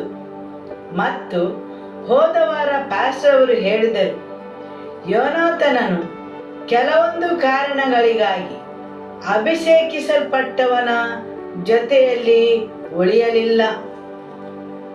ಹೌದು, ಸ್ವರ್ಗಲೋಕವು ಇದೆಲ್ಲವನ್ನು ಗುರುತಿಸಿಕೊಂಡಿತ್ತು. ಹಾಗೂ ಯೋನಾತನನು ಯುದ್ಧ ಭೂಮಿಯಲ್ಲಿ ಸತ್ತು ಹೋದನು. ಅವನು ಅರಸನ ಮಗನು. ಆದರೆ ಇನ್ನೊಂದು ಬದಿಯಲ್ಲಿ ನಾವು ನೋಡುತ್ತೇವೆ, ಸಾಲಗಾರರು, ಎದೆಗುಂದಿದವರು ಅಭಿಷೇಕಿಸಲ್ಪಟ್ಟವನ ಜೊತೆಯಲ್ಲಿ ಉಳಿದುಕೊಂಡರು ಮತ್ತು ದೇವರು ಅವರನ್ನು ಆಶ್ಚರ್ಯಕರವಾದ ರೀತಿಯಲ್ಲಿ ಅತಿ ಎತ್ತರಕ್ಕೆ ಬೆಳೆಸಿದರು ಮತ್ತು ಅವರ ಸಾಧನೆಗಳನ್ನು ಬೈಬಲಲ್ಲಿ ಬರೆದಿಟ್ಟಿದ್ದಾರೆ. Amen, hallelujah. ನಾವು ತೆಗೆದುಕೊಂಡ ಕೆಲವೊಂದು ನಿರ್ಧಾರಗಳು ಪ್ರಚೋದಿಸುತ್ತವೆ. ಹೌದು, ಅದೇ ರೀತಿ ಹೋದ ವಾರ ಪಾಸ್ಟರ್ ಅವರು ಹೇಳಿದರು, ಸೌಲನು ದೇವರಿಗೆ ಅವಿಧೇಯನಾದ ತಕ್ಷಣವೇ ಅವನು ರಾಜ್ಯವನ್ನು ಕಳೆದುಕೊಂಡನೆ? ಇಲ್ಲ. ಆದರೆ ಅದಾಗಲೇ ಅದೇ ಕ್ಷಣದಲ್ಲಿ ಆತ್ಮಿಕ ವಲಯದಲ್ಲಿ ಪ್ರಚೋದನೆಗೆ ಒಳಗಾಯಿತು. ಹೌದು, ಇವತ್ತಿನ ಈ ದಿನ ದೇವರು ನನ್ನ ಹೃದಯದಲ್ಲಿ ಹಾಕಿದ ಭಾರವೇನೆಂದರೆ, ನಾವು ದೇವರ ಎದುರಲ್ಲಿ ಸರಿಯಾದ ಸ್ಥಾನದಲ್ಲಿ ಇದ್ದೇವೆಯೋ ಎಂದು ಪರಿಶೀಲಿಸಿ ಆತನಲ್ಲಿ ಬೇಡಿಕೊಳ್ಳಲು. ಹೌದು, ಇಲ್ಲಿ ನಾವೆಲ್ಲ ದೈಹಿಕವಾಗಿ ದೇವರ ಆಲಯದಲ್ಲಿ ಇದ್ದೇವೆ, ಆದರೆ ಆತ್ಮಿಕವಾಗಿ ಅಭಿಷೇಕಿಸಿದವನ ಮತ್ತು ಅಭಿಷೇಕಿಸಲ್ಪಟ್ಟವರ ಜೊತೆಯಲ್ಲಿ ನಾವು ಉಳಿದಿದ್ದೇವೆಯೇ? ನಾವು ಸರಿಯಾದ ಸ್ಥಳದಲ್ಲಿ ಇದ್ದೇವೆಯೇ? ರೂತಳು ಸರಿಯಾದ ಸ್ಥಳದಲ್ಲಿ ಉಳಿದಿದ್ದಳು. ಆದುದರಿಂದ ಆಕೆಯು ದೇವರು ನೇಮಿಸಿದ ನಿರ್ದಿಷ್ಟ ಗುರಿಯನ್ನು ತಲುಪಿದಳು. ಆಮೆನ್. ಯಾಕೆಂದರೆ ಆಕೆಯು ದೇವರ ಎದುರಲ್ಲಿ ಸರಿಯಾದ ಸ್ಥಳದಲ್ಲಿ ಉಳಿದಿದ್ದಳು. ಹಾಲೆಲೂಯ. ಯೇಸುವೇ ಸ್ತೋತ್ರ. ಯೆಶಾಯನ ಪುಸ್ತಕ ಅಧ್ಯಾಯ 42 ವಾಕ್ಯ 3. ಜಜ್ಜಿದ ದಂಟನ್ನು ಮುರಿದು ಹಾಕದೆ ಕಳೆಗುಂದಿದ ದೀಪವನ್ನು ನಂದಿಸುವುದಿಲ್ಲ. ಆಮೆನ್. ಹೌದು, ಜಜ್ಜಿದ ದಂಟನ್ನು ಆತನು ಮುರಿದು ಹಾಕುವುದಿಲ್ಲ, ಕಳೆಗುಂದಿದ ದೀಪವನ್ನು ಆತನು ನಂದಿಸುವುದಿಲ್ಲ. ಆಮೆನ್. ಹಾಲೆಲೂಯ. ಯೆಶಾಯನ ಪುಸ್ತಕ ಅಧ್ಯಾಯ 40 ವಾಕ್ಯ 28ರಿಂದ 31. ನೀನು ಗ್ರಹಿಸಲಿಲ್ಲವೋ, ಕೇಳಲಿಲ್ಲವೋ? ಯೆಹೋವನು ನಿರಂತರ ದೇವರು, ಭೂಮಿಯ ಕಟ್ಟಕಡೆಗಳನ್ನು ನಿರ್ಮಿಸಿದವನು ಆಗಿದ್ದಾನೆ. ಆತನು ದಣಿದು ಬಳಲುವುದಿಲ್ಲ. ಆತನ ವಿವೇಕವು ಪರಿಶೋಧನೆಗೆ ಅಗಮ್ಯ. ಸೋತವನಿಗೆ ತ್ರಾಣವನ್ನು ಅನುಗ್ರಹಿಸಿ ನಿರ್ಬಲನಿಗೆ ಬಹುಬಲವನ್ನು ದಯಪಾಲಿಸುತ್ತಾನೆ. ಯುವಕರು ದಣಿದು ಬಳಲುವರು, ತರುಣರು ಸೊರಗಿ ಮುಗ್ಗರಿಸುವರು. ಯೆಹೋವನನ್ನು ನಿರೀಕ್ಷಿಸುವವರು ಹೊಸ ಬಲವನ್ನು ಹೊಂದುವರು. ಹದ್ದುಗಳಂತೆ ರೆಕ್ಕೆಗಳನ್ನು ಚಾಚಿಕೊಂಡು ಏರುವರು. ಓಡಿ ದಣಿಯರು, ನಡೆದು ಬಳಲರು. ಆಮೆನ್. ಹೌದು, ಜಜ್ಜಿದ ದಂಟನ್ನು ಆತನು ಮುರಿದು ಹಾಕುವುದಿಲ್ಲ, ಕಳೆಗುಂದಿದ ದೀಪವನ್ನು ಆತನು ನಂದಿಸುವುದಿಲ್ಲ. ನಮ್ಮನ್ನೇ ದೇವರ ಎದುರಲ್ಲಿ ವಿಧೇಯರನ್ನಾಗಿಸಿ, ನಮ್ಮ ಜೀವನವನ್ನು ಪರಿಶೀಲಿಸಿ, ದೇವರಲ್ಲಿ ಪ್ರಾರ್ಥಿಸುವ ಮತ್ತು ಪವಿತ್ರಾತ್ಮರಲ್ಲಿ ಕೇಳುವ ನಾವು ದೇವರ ಎದುರಲ್ಲಿ ಸರಿಯಾದ ಸ್ಥಾನದಲ್ಲಿ ಇದ್ದೇವೆಯೇ ಎಂದು ತೋರಿಸಲು. ಇಲ್ಲವಾದರೆ ನಾವು ಇವತ್ತು ನಿರ್ಧಾರವನ್ನು ತೆಗೆದುಕೊಳ್ಳುತ್ತೇವೆ.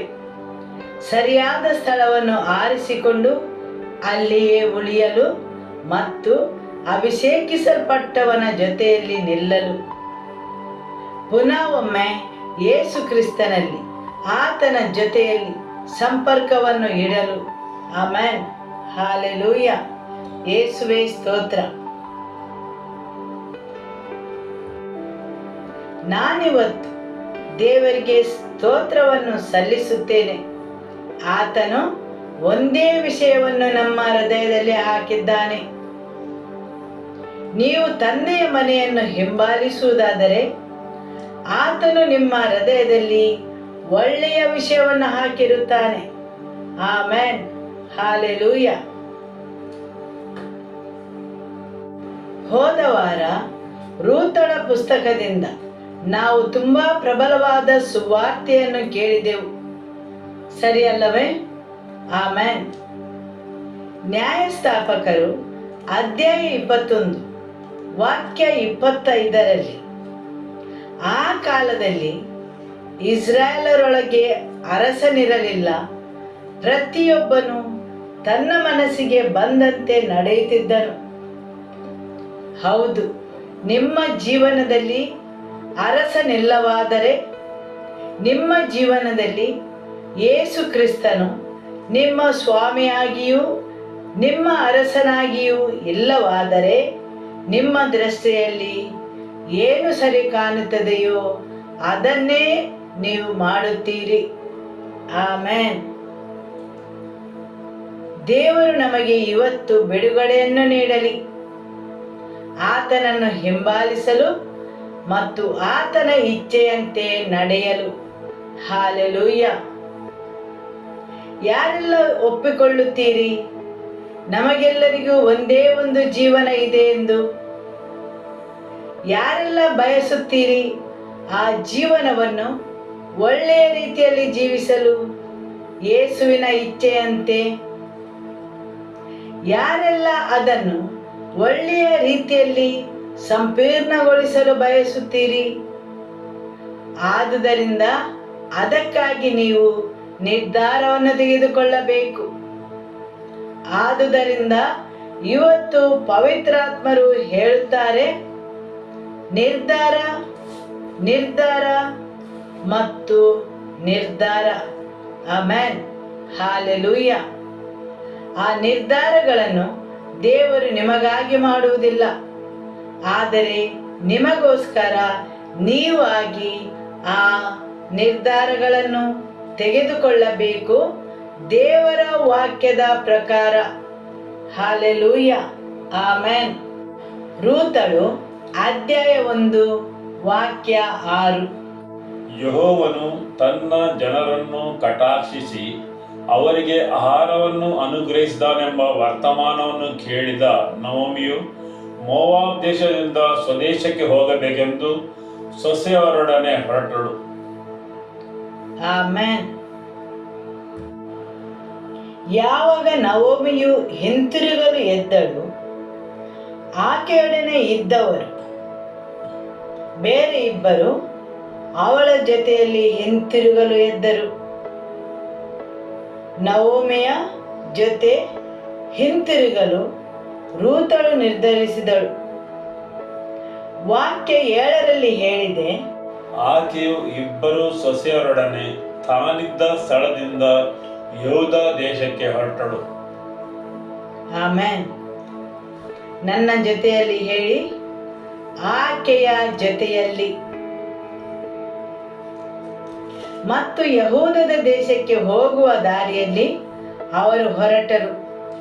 ಅಂದರೆ ಅವರು ಮೂವರು ಸಹ ಪ್ರಾರಂಭಿಸಿದರು, ಒಪ್ಪಿಕೊಂಡರು ಮತ್ತು ನಿರ್ಧರಿಸಿದರು. ಮತ್ತು ದೇವರ ವಾಕ್ಯವು ನಿಜವಾಗಿಯೂ ಹೇಳುತ್ತದೆ, ಆಕೆಯ ಇಬ್ಬರು ಸೊಸೆಯಂದಿರು ಆಕೆಯ ಜೊತೆಯಲ್ಲಿ ಹೊರಟರೆಂದು. Amen, hallelujah. ಅವರ ಪ್ರಯಾಣವನ್ನು ಮುಂದುವರಿಸಿಕೊಂಡು ಹೋಗುವಾಗ ವಾಕ್ಯ 8ರಲ್ಲಿ ನವೋಮಿಯು ಹೇಳುತ್ತಾಳೆ, ಅವರಿಗೆ ತಿರುಗಿ ನಿಮ್ಮ ತವರು ಮನೆಗೆ ಹೋಗಿರಿ ಎಂದು.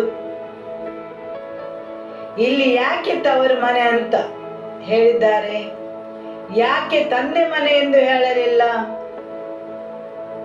ಯಾಕೆಂದರೆ ಒಮ್ಮೆ ಒಬ್ಬ ಹೆಂಗಸು ಮದುವೆ ಆದ ಮೇಲೆ ದೇವರ ದೃಷ್ಟಿಯಲ್ಲಿ ಅವಳ ಗಂಡನ ಮನೆ ಅವಳಿಗೆ ತಂದೆಯ ಮನೆಯಾಗಿದೆ ಮತ್ತು ಆಕೆಯ ರಕ್ತ ಸಂಬಂಧಿಕರು ಆಕೆಗೆ ತವರು ಮನೆ. Amen, hallelujah.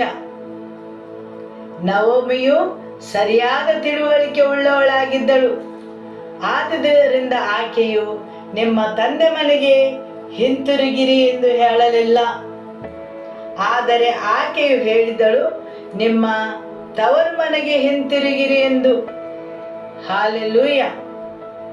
ಹೌದು, ಆ ಸಮಯದಲ್ಲಿ ಅವರು ಅದನ್ನು ಸರಿಯಾಗಿ ಅರ್ಥ ಮಾಡಿಕೊಂಡಿದ್ದರು.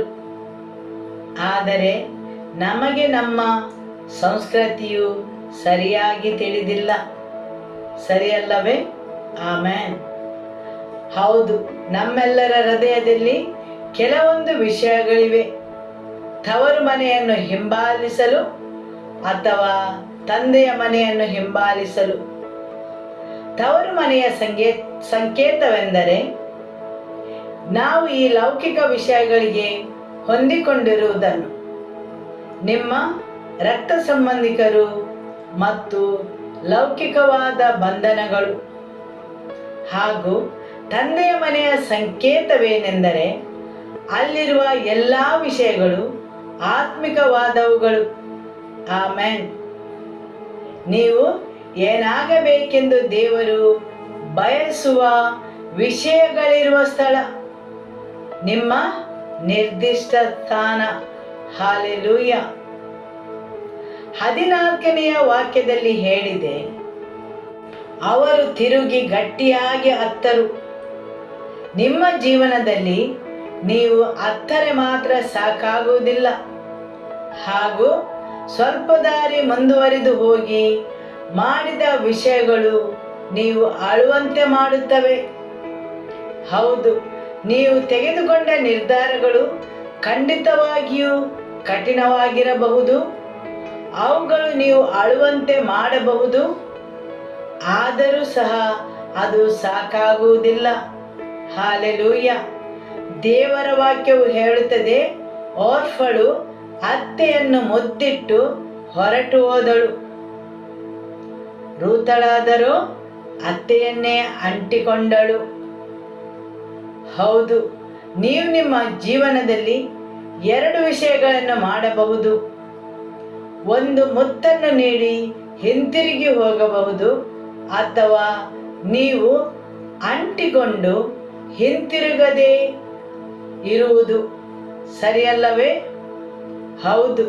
ನೀವು ನಿಮ್ಮ ಜೀವನದಲ್ಲಿ ಯೇಸುವಿನ ಜೊತೆಗೆ ಪ್ರೀತಿಯ ಸಂಬಂಧವನ್ನು ಇಟ್ಟುಕೊಳ್ಳುವುದು, ಅಪರೂಪಕ್ಕೆ ಒಮ್ಮೆ ಆತನನ್ನು ಮುತ್ತಿಡುವುದು, ಅಥವಾ ಯಾವಾಗಲೂ ಆತನನ್ನು ಅಂಟಿಕೊಂಡು ಇದ್ದು ಆತನ ಉದ್ದೇಶಗಳನ್ನು ಸಂಪೂರ್ಣಗೊಳಿಸುವುದು. Hallelujah, amen. 15ನೆಯ ವಾಕ್ಯ ಹೇಳುತ್ತದೆ, ಇಗೋ ನಿನ್ನ ಹೊರಗಿತ್ತಿಯು ತಿರುಗಿ ತನ್ನ ಜನರ ಬಳಿಗೂ ದೇವತೆಗಳ ಬಳಿಗೂ ಹೋಗುತ್ತಾಳೆ. ಕ್ರಿಶ್ಚಿಯಾನಿಟಿಯ ರಹಸ್ಯವೇನೆಂದರೆ, ನೀವು ಒಂದು ವೇಳೆ ನಿಮ್ಮ ತವರು ಮನೆಗೆ ಹಿಂತಿರುಗಿ ಹೋದರೆ ನೀವು ನಿಮ್ಮ ರಕ್ತ ಸಂಬಂಧಿಕರೊಡನೆ ಬಂಧನವನ್ನು ಏರ್ಪಡಿಸುತ್ತೀರಿ. ಮಾತ್ರವಲ್ಲ, ಅಲ್ಲಿಯ ದೇವರುಗಳಿಗೂ ನೀವು ವಿಧೇಯರಾಗಬೇಕಾಗುತ್ತದೆ. ಆಕೆಯು ಅವಳ ಜನರ ಬಳಿಗೆ ಹಿಂತಿರುಗಿದಳು. ನಿಮ್ಮ ಜನರು ಯಾರು?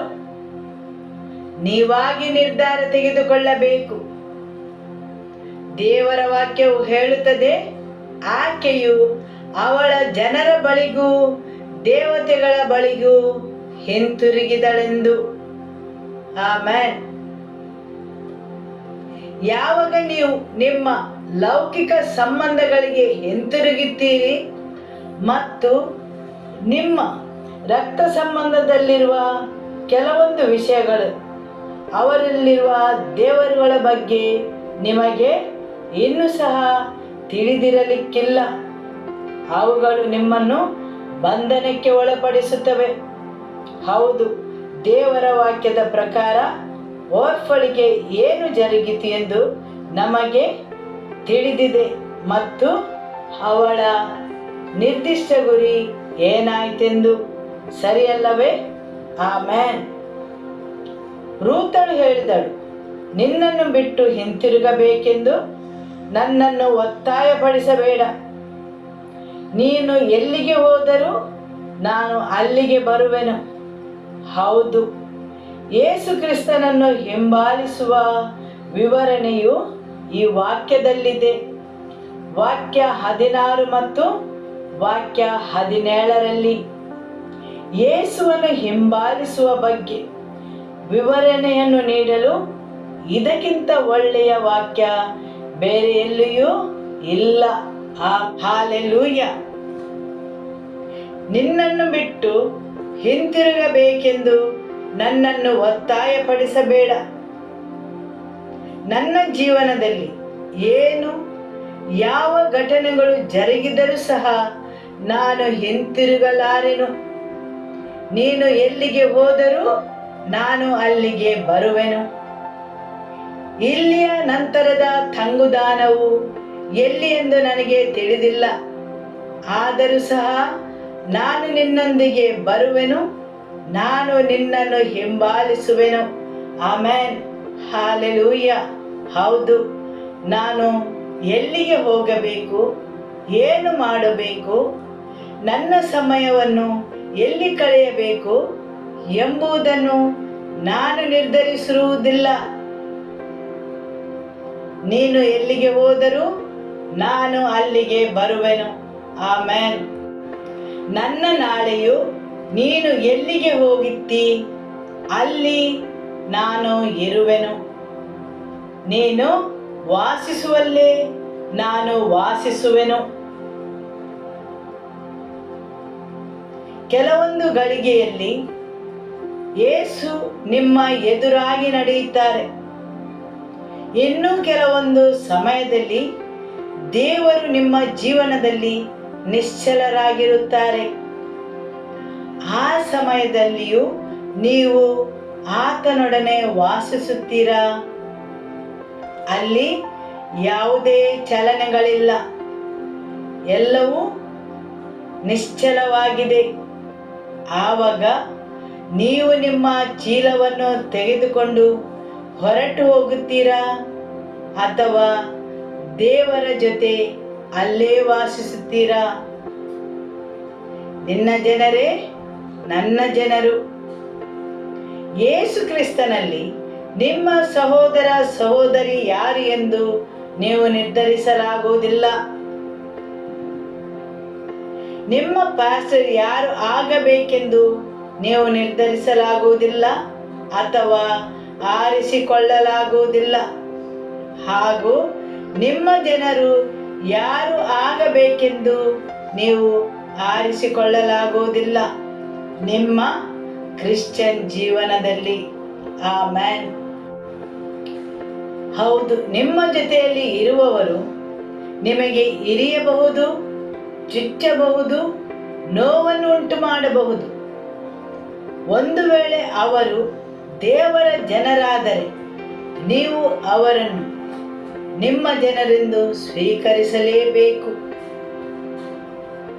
ಅದು ಅಷ್ಟು ಸುಲಭದ ವಿಷಯವಲ್ಲ, ಸರಿಯಲ್ಲವೇ? ಆಮೆನ್. ನಿನ್ನ ಜನರೇ ನನ್ನ ಜನರು. ಅದಕ್ಕೆ ವಿರುದ್ಧವಾಗಿ ನನ್ನ ಜನರೇ ನಿನ್ನ ಜನರು ಅಲ್ಲ, ನಿನ್ನ ದೇವರೇ ನನ್ನ ದೇವರು.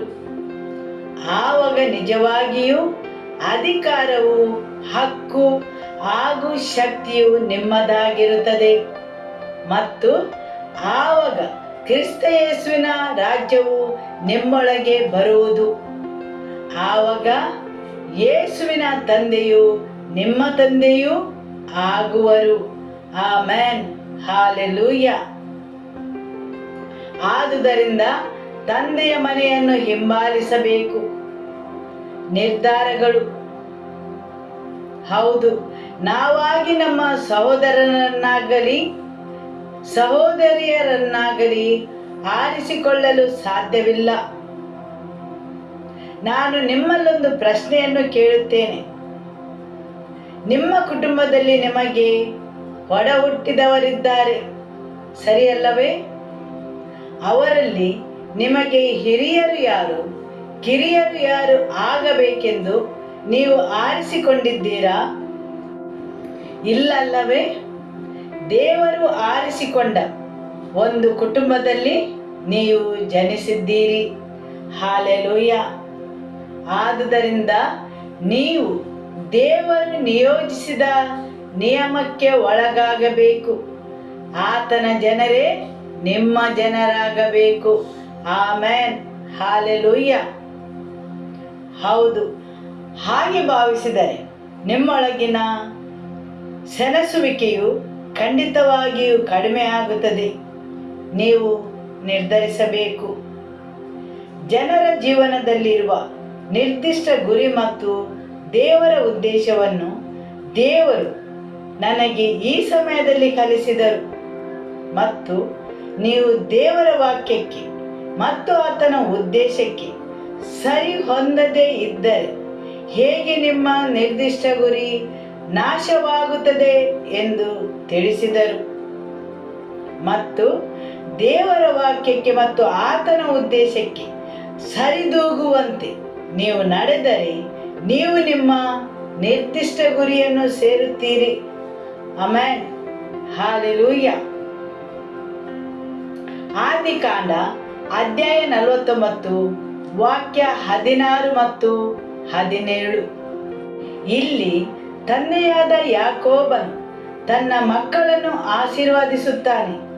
ಇಲ್ಲಿ ಅವನ ಮಗನಾದ ದಾನನ ಬಗ್ಗೆ ಅವನ ತಂದೆಯು ತಿಳಿಸುವುದು. ದಾನನು ಇಸ್ರಾಯೇಲರ ಕುಲಗಳಿಗೆ ಯೋಗ್ಯವಾಗುವ ರೀತಿಯಲ್ಲಿ ತನ್ನ ಜನರ ವ್ಯಾಜ್ಯವನ್ನು ಜಯಕ್ಕೆ ತರುವನು.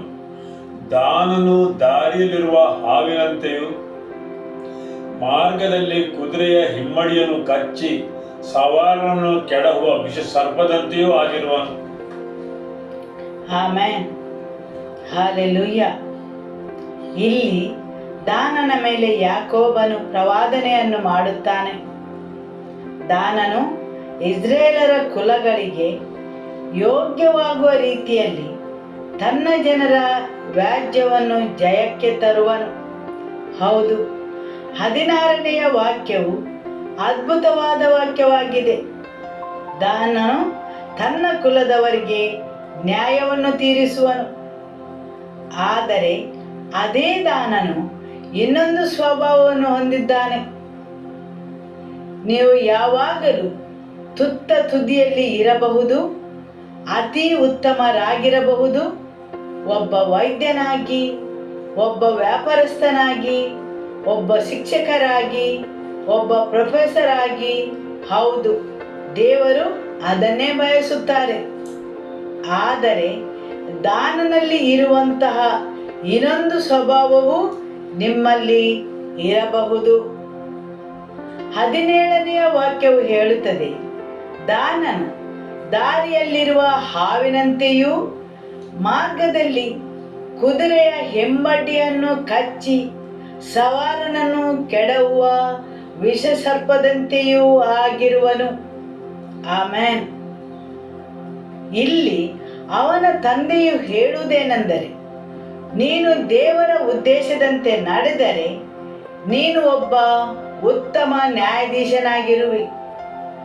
ಆದರೆ ದೇವರ ವಾಕ್ಯಕ್ಕೆ ಅಥವಾ ಆತನ ಉದ್ದೇಶಕ್ಕೆ ವಿರುದ್ಧವಾಗಿ ನಡೆದರೆ ನೀನೊಬ್ಬ ವಿಷಸರ್ಪ, ದಾರಿಯಲ್ಲಿರುವ ಹಾವಿನಂತೆ ಆಗಿರುವಿ. ದಾರಿಯಲ್ಲಿರುವ ಹಾವು ಏನನ್ನು ಮಾಡುತ್ತದೆ? ಅದು ಮಾರ್ಗದಲ್ಲಿ ಕುದುರೆ ಹಿಮ್ಮಡಿಯನ್ನು ಕಚ್ಚಿ ಸವಾರನನ್ನು ಕೆಡವುತ್ತದೆ. ಮಾರ್ಗವೆಂದರೇನು? ಜನರ ಜೀವನದ ಪ್ರಯಾಣ.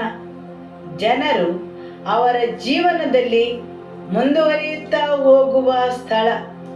ಹಾಗೂ ಆ ಜನರು ಕುದುರೆಯ ಮೇಲೆ ಇದ್ದು ಪ್ರಯಾಣ ಮಾಡುತ್ತಾರೆ. ಅವರ ನಿರ್ದಿಷ್ಟ ಗುರಿಯತ್ತ ಮುಂದುವರಿಯುತ್ತಾ ಹೋಗುತ್ತಿದ್ದಾರೆ. ದೇವರು ಕೊಟ್ಟ ಕಾರ್ಯವನ್ನು ಸಂಪೂರ್ಣಗೊಳಿಸಲು ಹೋಗುತ್ತಿದ್ದಾರೆ. ಮತ್ತು ಆ ಕುದುರೆ ಸವಾರನಿಗೆ ನಿಯೋಜಿಸಿದ್ದಾರೆ. ಅವನು ಅವನ ನಿರ್ದಿಷ್ಟ ಗುರಿಯನ್ನು ತಲುಪುವಂತೆ ನೋಡಿಕೊಳ್ಳಲು. Amen, hallelujah. ಹೌದು, ದಾರಿಯಲ್ಲಿರುವ ವಿಷ ಸರ್ಪವು ಕುದುರೆಯ ಹಿಮ್ಮಡಿಯನ್ನು ಕಚ್ಚುತ್ತದೆ. ಹೌದು, ಆ ಕುದುರೆಯು ಮಹತ್ತಾದ ಕಾರ್ಯ ಮತ್ತು ಗಮನದೊಂದಿಗೆ ಮುಂದುವರಿಯುತ್ತಾ ಹೋಗುತ್ತದೆ. ಆವಾಗ ಸವಾರನು ಕೆಳಗೆ ಅಂಗಾತವಾಗಿ ಬೀಳುವನು. ಆ ಸ್ವಭಾವವು ಯಾರಲ್ಲಿ ಇದೆ? ಯಾಕೋಬನ ಒಬ್ಬ ಮಗನಲ್ಲಿ. ಇಲ್ಲಿ ಇದನ್ನು ದಾನನ ಬಗ್ಗೆ ಹೇಳುತ್ತಾರೆ, ದಾನನ ವೈರ್ಯ ಬಗ್ಗೆ ಅಲ್ಲ. ಹೌದು, ಇದನ್ನು ನನ್ನ ಮತ್ತು ನಿಮ್ಮ ಬಗ್ಗೆ ಹೇಳಿದೆ, ನಮ್ಮಲ್ಲಿರುವ ಸ್ವಭಾವದ ಬಗ್ಗೆ. ಆಮೆನ್. ಇದನ್ನು ನಾನು ದೇವರ ವಾಕ್ಯದ ಮುಖಾಂತರ ನಿಮಗೆ ವಿವರಿಸುತ್ತೇನೆ. ಹೌದು, ಬೈಬಲ್ನಲ್ಲಿ ದಾನನ ಸ್ವಭಾವವು ತುಂಬಾ ಮೌನವಾಗಿರುವಂತೆ ಕಾಣುತ್ತದೆ. ನನಗೂ ದಾನನ ಕುಲದವರ ಬಗ್ಗೆ ಹೆಚ್ಚಾಗಿ ತಿಳಿದಿರಲಿಲ್ಲ.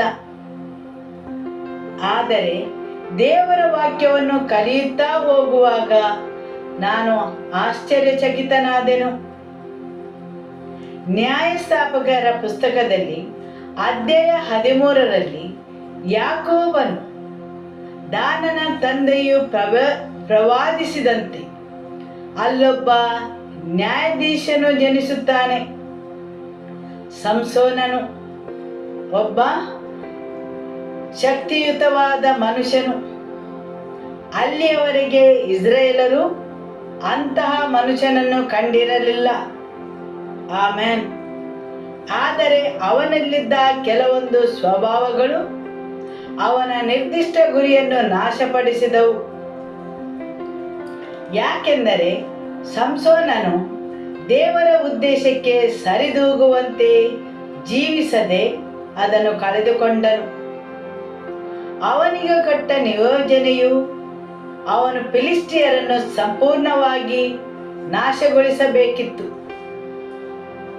ಹೌದು, ಅವನು ಫಿಲಿಸ್ಟಿಯರ ಸ್ಥಳವಾದ ಗಾಜಕ್ಕೆ ಹೋದನು. ಅಲ್ಲಿ ಅವನು ಫಿಲಿಸ್ಟಿಯರ ವೇಶ್ಯೆಯ ಮನೆಗೆ ಹೋಗುತ್ತಾನೆ. ಫಿಲಿಸ್ಟಿಯರ ಹುಡುಗಿಯನ್ನು ಪ್ರೀತಿಸುತ್ತಾನೆ. ಯಾಕೆಂದರೆ ದೇವರ ವಾಕ್ಯದಲ್ಲಿ ಸರಿಯಾಗಿ ಉಲ್ಲೇಖಿಸಿದ್ದಾರೆ, ದಲೀಲಳು ಫಿಲಿಸ್ಟಿಯಳೆಂದು. ಆದರೆ ದೇವರು ಫಿಲಿಸ್ಟಿಯರ ಜನರೊಂದಿಗೆ, ಅವರ ವೈರಿಗಳೊಂದಿಗೆ ಯಾವುದೇ ಸಂಬಂಧವನ್ನು ಇಡಬಾರದೆಂದು ಮೊದಲೇ ತಿಳಿಸಿದ್ದಾರೆ. ಹೌದು, ನೀವು ಯಾವಾಗಲೂ ತಿಳಿದುಕೊಳ್ಳಬೇಕು, ನಿಮಗೆ ಆತ್ಮಿಕವಾದ ಕರೆಯು ಇರುವಾಗ ಸೈತಾನನು ಯಾವಾಗಲೂ ನಿಮ್ಮನ್ನು ಅವನ ಕಡೆ ಆಕರ್ಷಿಸುತ್ತಾನೆ. ಆಮೆನ್.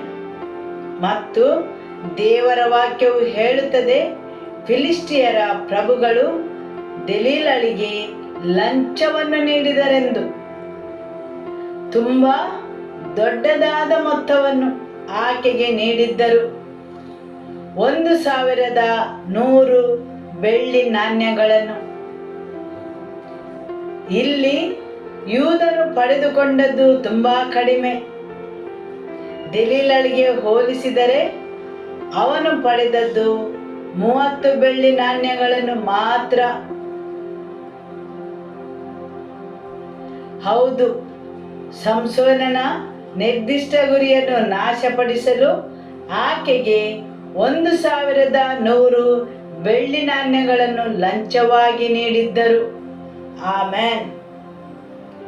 ಆದರೆ ಅವನ ಜೀವನದ ಪ್ರಯಾಣದಲ್ಲಿ ಹಾದು ಹೋಗುವಾಗ ನ್ಯಾಯಾಧೀಶನಿಂದ ಅವನು ತಪ್ಪಿ ಹೋಗುತ್ತಾನೆ. ಅದು ಹೇಗಾಯಿತೆಂದು ನನಗೆ ತಿಳಿದಿಲ್ಲ.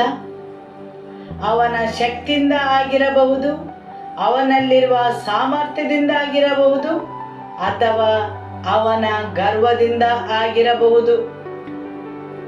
ಹೌದು, ಕೆಲವೊಮ್ಮೆ ನಮ್ಮ ಜೀವನದಲ್ಲಿಯೂ ಸಹ ಅಂತಹ ಸ್ಥಿತಿಗೆ ನಾವು ಬರಬಹುದು. ದೇವರು ನಿಮ್ಮನ್ನು ಒಬ್ಬ ವಿಶೇಷ ವ್ಯಕ್ತಿಯಾಗಿ ಮಾಡಬಹುದು. ಹಾಲೆಲೂಯ. ಆವಾಗ ನೀವು ದೇವರ ವಾಕ್ಯಕ್ಕೆ ಸರಿದೂಗದೆ ನಿಮ್ಮ ತವರು ಮನೆಗೆ ಹಿಂತಿರುಗಬಹುದು. ನೀವು ಲೌಕಿಕ ವಸ್ತುಗಳನ್ನು ಬಯಸಬಹುದು. ಆದರೆ ಅಷ್ಟರೊಳಗೆ ಫಿಲಿಸ್ಟಿಯರ ಪ್ರಭುಗಳು ಅವನನ್ನು ಬಂಧಿಸಿ ಅವನ ನಿರ್ದಿಷ್ಟ ಗುರಿಯನ್ನು ನಾಶಪಡಿಸಿದರು. ನ್ಯಾಯಸ್ಥಾಪಕರು ಅಧ್ಯಾಯ 16 ಆದ ತಕ್ಷಣ ಅಧ್ಯಾಯ 17ರಲ್ಲಿ ಮೀಕನ ಬಗ್ಗೆ ತಿಳಿಸಿದೆ ಮತ್ತು ಅಧ್ಯಾಯ 18ರಲ್ಲಿ ದಾನನ ಬಗ್ಗೆ ಸಂಪೂರ್ಣವಾಗಿ ವಿವರಿಸಿದ್ದಾರೆ, ಅಥವಾ ದಾನನ ಕುಲದವರ ಬಗ್ಗೆ. ಆ ಸಮಯದಲ್ಲಿ ದಾನನ ಕುಲದವರು ಪ್ರಜ್ವಲಿಸುತ್ತಿದ್ದರು. ಅವರ ಆ ಸಮಯವು ಅದ್ಭುತವಾಗಿತ್ತು. ಆಮೆನ್. ನ್ಯಾಯಸ್ಥಾಪಕರು ಅಧ್ಯಾಯ 17 ವಾಕ್ಯ 16ರಲ್ಲಿ ಹೇಳಿದೆ. ವಾಕ್ಯ 6ರಲ್ಲಿ ಹೇಳಿದೆ, ಆ ಕಾಲದಲ್ಲಿ ಇಸ್ರಾಯೇಲ್ರೊಳಗೆ ಅರಸನಿರಲಿಲ್ಲ. ಪ್ರತಿಯೊಬ್ಬನು ಮನಸ್ಸಿಗೆ ಬಂದ ಹಾಗೆಯೇ ನಡೆಯುತ್ತಿದ್ದನು. ನ್ಯಾಯಸ್ಥಾಪಕರಲ್ಲಿ ಇದನ್ನು ಪುನಃ ಒಮ್ಮೆ ಹೇಳಿದೆ.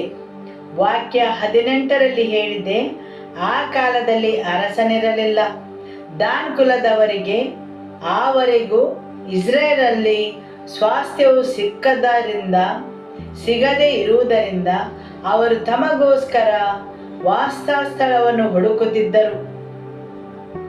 ದಾನನು ಉಜ್ವಲ ಭವಿಷ್ಯಕ್ಕಾಗಿ ಹುಡುಕುತ್ತಿದ್ದನು.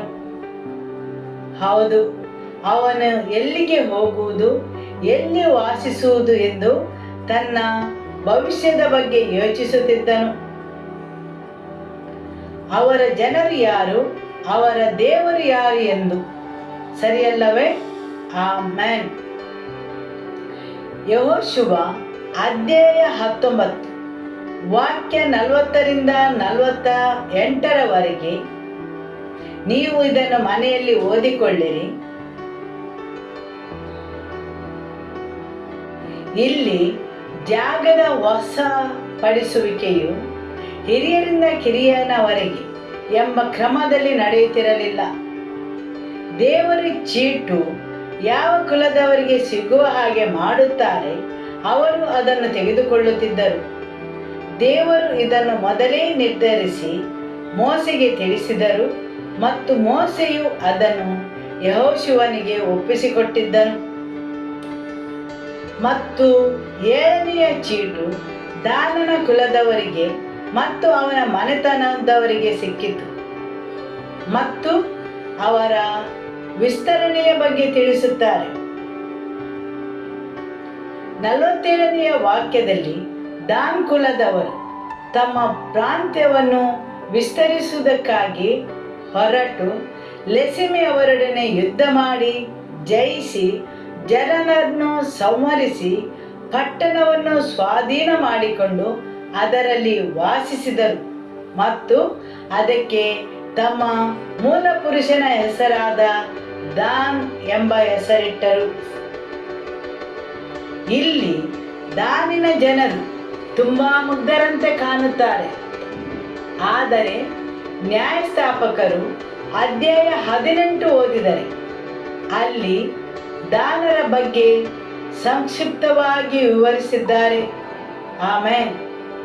ದಾನರು ಏನು ಮಾಡಿದ್ದಾರೆ ಎಂದು ಅಲ್ಲಿ ತಿಳಿಸಿದ್ದಾರೆ.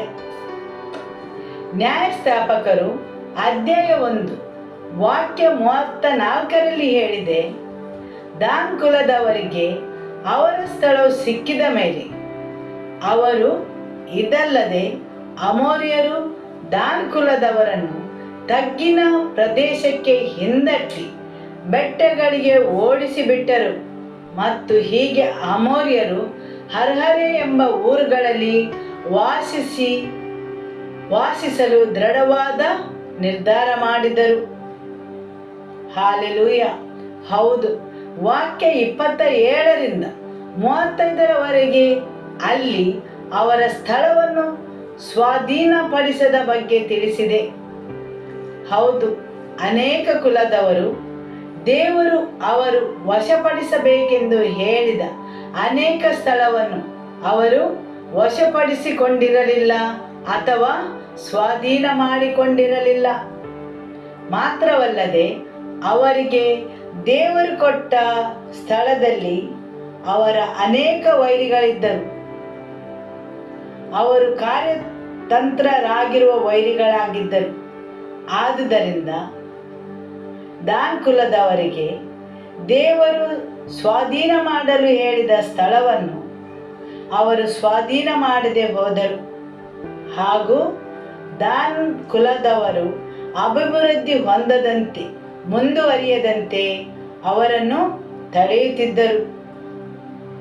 ಅವರು ಯುದ್ಧವನ್ನು ಮುಂದುವರಿಸಲಾಗದೆ ಹಿಮ್ಮಟ್ಟುವ ಸಮಯವು ಬಂತು. ಆಮೆನ್. ಹಾಲೆಲೂಯ. ನಂತರ ದೇವರ ವಾಕ್ಯ ಹೇಳುತ್ತದೆ, ನ್ಯಾಯಸ್ಥಾಪಕರು ಅಧ್ಯಾಯ 18ರಲ್ಲಿ ಅವರು ಹೇಗೆ ಗೂಢಚಾರರನ್ನು ಕಳುಹಿಸಿ ಒಂದು ಸಮಾಧಾನವಾದ ಶಾಂತಿಯುತವಾದ ಯುದ್ಧವೂ ಇಲ್ಲದ ಸ್ಥಳವನ್ನು ಹುಡುಕಲು ಕಳುಹಿಸುತ್ತಾರೆ ಮತ್ತು ಆ ಸ್ಥಳವನ್ನು ಸ್ವಾಧೀನಪಡಿಸಿಕೊಳ್ಳಲು ಸುಲಭವಾದ ಪ್ರದೇಶವನ್ನು. ಹೌದು, ಅಲ್ಲಿ ಅಧಿಕವಾಗಿ ಶಾಂತಿಯುತವಾದ ಸ್ಥಳವನ್ನು ಹುಡುಕುತ್ತಾರೆ.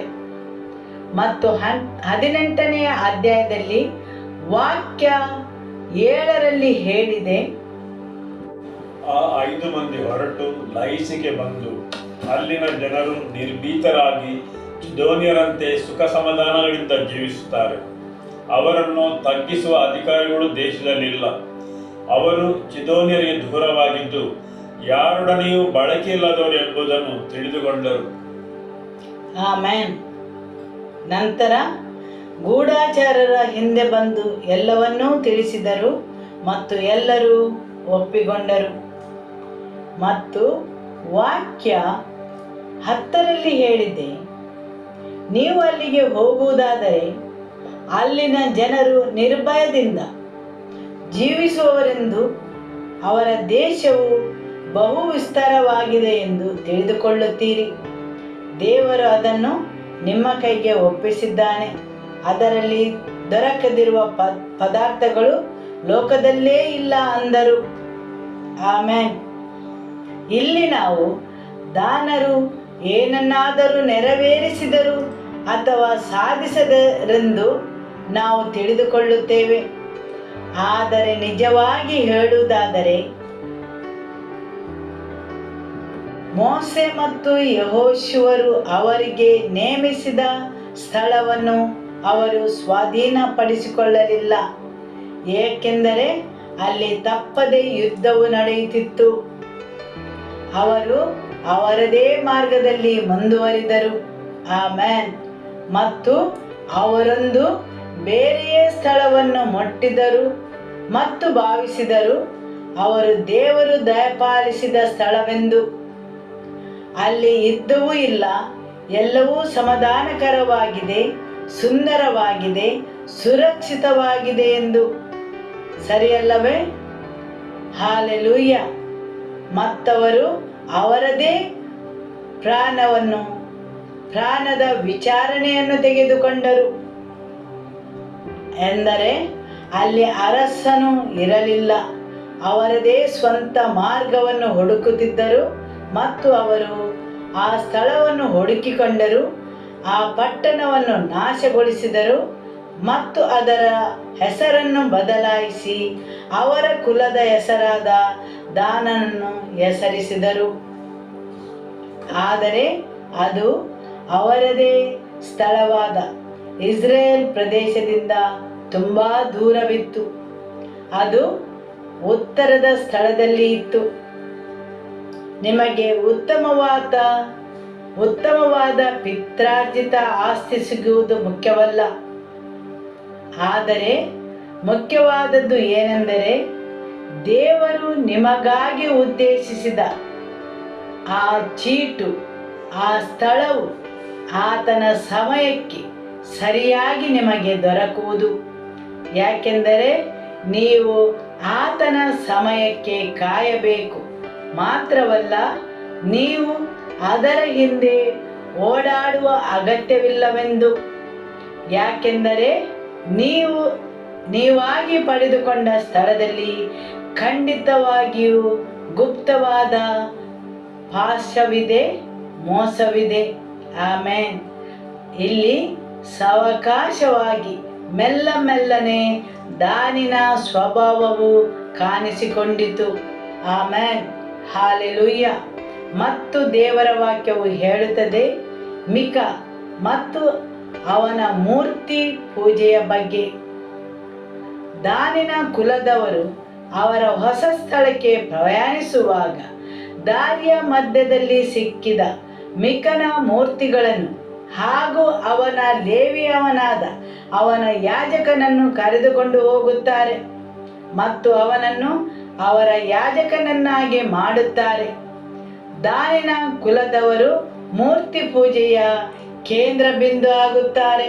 ಹೌದು, ದಾನಿನ ಕುಲದವರು ಇಸ್ರೇಲ್ ಕುಲದ ಮೊದಲ ಮೂರ್ತಿ ಪೂಜೆ ಮಾಡುವ ಕುಲದವರಾಗಿರುತ್ತಾರೆ. ಹಾಗೂ 30ನೆಯ ವಾಕ್ಯದಲ್ಲಿ ಹೇಳಿದೆ, ಇದಲ್ಲದೆ ದಾನ್ಯರು ಆ ವಿಗ್ರಹವನ್ನು ತಮ್ಮ ಪಟ್ಟಣದಲ್ಲಿಟ್ಟರು. ಇಸ್ರೇಲರು ಸೆರೆಗೆ ಹೋಗುವವರೆಗೆ ಮೋಸೆಯ ಮೊಮ್ಮಗನೂ ಗೆರ್ಷೋಮನ ಮಗನೂ ಆದ ಯೋನಾಥನನು ಮತ್ತು ಅವನ ವಂಶದವರು ದಾನ್ಯರಿಗೆ ಯಾಜಕರಾಗಿದ್ದರು. ಅವರಿಗೆ ಲೇವಿಯ ಕುಲದವನಾದ ಯಾಜಕನು ಬೇಕಾಗಿತ್ತು. ಹೌದು, ಯಾಜಕರ ಸಂಪರ್ಕವು ಅವರಿಗೆ ಬೇಕಿತ್ತು. ಯಾಕೆಂದರೆ ಜನರು ಅವರನ್ನು ನೋಡಿ ಆಶ್ಚರ್ಯಪಡಲು ಮತ್ತು ಅವರು ಆಕರ್ಷಣೆಯ ಕೇಂದ್ರ ಬಿಂದುವಾಗಿರಲು. ಸರಿಯಲ್ಲವೇ? ಆಮೆನ್. ಇದರ ಅರಿವು ದಾನ್ ಕುಲದವರಿಗೆ ಆಗಿದೆಯೋ ಇಲ್ಲವೋ ಎಂದು ನನಗೆ ತಿಳಿದಿಲ್ಲ. ಆದರೆ ದೇವರು ನಮ್ಮ ಕಣ್ಣನ್ನು ತೆರೆದಿದ್ದಾರೆ. ದೇವರ ವಾಕ್ಯಕ್ಕೆ ಸರಿತೂಗದೆ ನಾವು ನಡೆದರೆ ಏನು ಜರುಗುತ್ತದೆ ಎಂದು ಮತ್ತು ರಕ್ತ ಸಂಬಂಧದಿಂದ ಬಂದ ಸ್ವಭಾವವು ಹೇಗೆ ಕಾಣಿಸಿಕೊಳ್ಳುತ್ತದೆ ಎಂದು. Amen, hallelujah. ಮತ್ತು ಇತರ ಜೊತೆಗೆ ಬಲಿಪೀಠಗಳು ಕಾರ್ಯ ಮಾಡುತ್ತವೆ. ಆಮೆನ್. ಮತ್ತು ಅವುಗಳು ನಿಮ್ಮ ಸ್ವಂತ ನಿರ್ದಿಷ್ಟ ಗುರಿಯನ್ನು ನಾಶಪಡಿಸುತ್ತವೆ. ದೇವರ ವಾಕ್ಯ ಹೇಳುತ್ತದೆ, ಇಸ್ರಾಯೇಲರು ಸೆರೆಗೆ ಹೋಗುವವರೆಗೆ ಧಾನ್ಯರಲ್ಲಿ ಮಿಕನು ಮಾಡಿಸಿದ ವಿಗ್ರಹವಿತ್ತೆಂದು. ಆಮೆನ್. ಸೆರೆಗೆ ಹೋಗುವ 106 ವರ್ಷಗಳವರೆಗೆ ಹೀಗೆ ಜರುಗಿತು. 1 ಅರಸುಗಳು ಅಧ್ಯಾಯ 12 ವಾಕ್ಯ 28ರಿಂದ 30ರಲ್ಲಿ ಹೇಳಿದೆ, ಸೊಲೊಮೋನನಿಗೆ ವಿರುದ್ಧವಾಗಿ ಬಂಡಾಯವೆದ್ದ ಅರಸನಾದ ಯರೊಬಾಮನು, ದೇವರ ವಾಕ್ಯ ಹೇಳುತ್ತದೆ, ಅವನಿಗೆ ಸುಲಭದಲ್ಲಿ ಅವನ ಮಾರ್ಗದಂತೆ ಹೊಂದಿಕೊಂಡು ಹೋಗಲು ಸಿಕ್ಕಿದ ಕುಲದವರು ದಾನರು ಅಥವಾ ದಾನನ ಕುಲದವರು. ದೇವರ ವಾಕ್ಯದಲ್ಲಿ ಇದನ್ನು ಸರಿಯಾಗಿ ಉಲ್ಲೇಖಿಸಿದ್ದಾರೆ. ದಾನನ ಕುಲದವರು ಮೂರ್ತಿ ಪೂಜೆಯನ್ನು ಮಾಡುತ್ತಿದ್ದರು ಮತ್ತು ಅದೇ ಆತ್ಮ. ಸರಿಯಲ್ಲವೇ? ಹೌದು ಸಹೋದರರೇ, ಎಂತಹ ಒಳ್ಳೆಯ ಸಂಪರ್ಕವನ್ನು ನಾವು ಹೊಂದಿದೆವು. ಹೌದು, ನಮ್ಮಲ್ಲಿ ಅದೇ ಪವಿತ್ರಾತ್ಮನು ಇದ್ದಾನೆ ಮತ್ತು ಅದೇ ದೇವರ ಅಡಿಯಲ್ಲಿ ನಾವು ಇದ್ದೇವೆ. Hallelujah, amen. ಇಲ್ಲಿ ಯರೊಬಾಮನು ಮತ್ತು ದಾನಿನ ಕುಲದವರು ಒಳ್ಳೆಯ ಸ್ನೇಹಿತರಾದರು. ಎಲ್ಲಿಯವರೆಗೆ ಅಂದರೆ ಮೂರ್ತಿ ಪೂಜೆಯ ಮೂರ್ತಿಯನ್ನು ಯರೊಬಾಮನು ಪೂಜಿಸಲು ದಾನ್ ಕುಲದವರ ಸ್ಥಳಕ್ಕೆ ಕಳುಹಿಸಿದನು. ಹಾಲೆಲೂಯ. ಅವರು ಹೋದ ಹೊಸದಾದ ಆ ಸ್ಥಳಕ್ಕೆ ಮತ್ತು ದೇವರ ವಾಕ್ಯವು ಹೇಳುತ್ತದೆ, ಇದು ಮಹಾಪಾಪವೆಂದು ಮತ್ತು ಇದು ದೇವರ ದೃಷ್ಟಿಯಲ್ಲಿ ಕೆಟ್ಟತನವಾಗಿತ್ತು.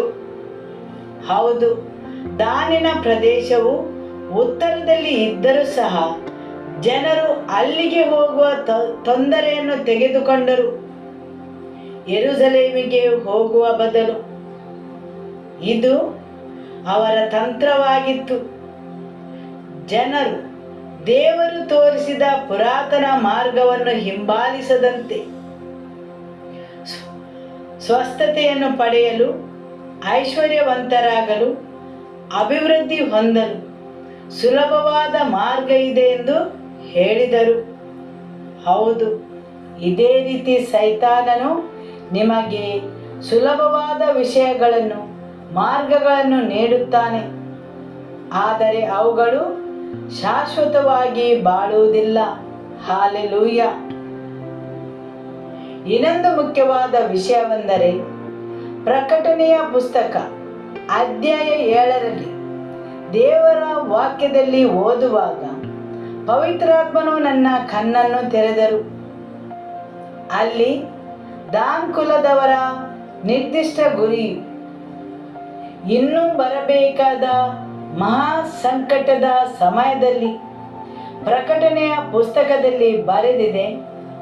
1,44,000 ಜನರು ಪವಿತ್ರಾತ್ಮವನ ಮುದ್ರೆಯನ್ನು ಹೊತ್ತುಕೊಂಡು ಇರುವ ಕುಲದವರಲ್ಲಿ ದಾನಿನ ಕುಲದವರು ಇರಲಿಲ್ಲ.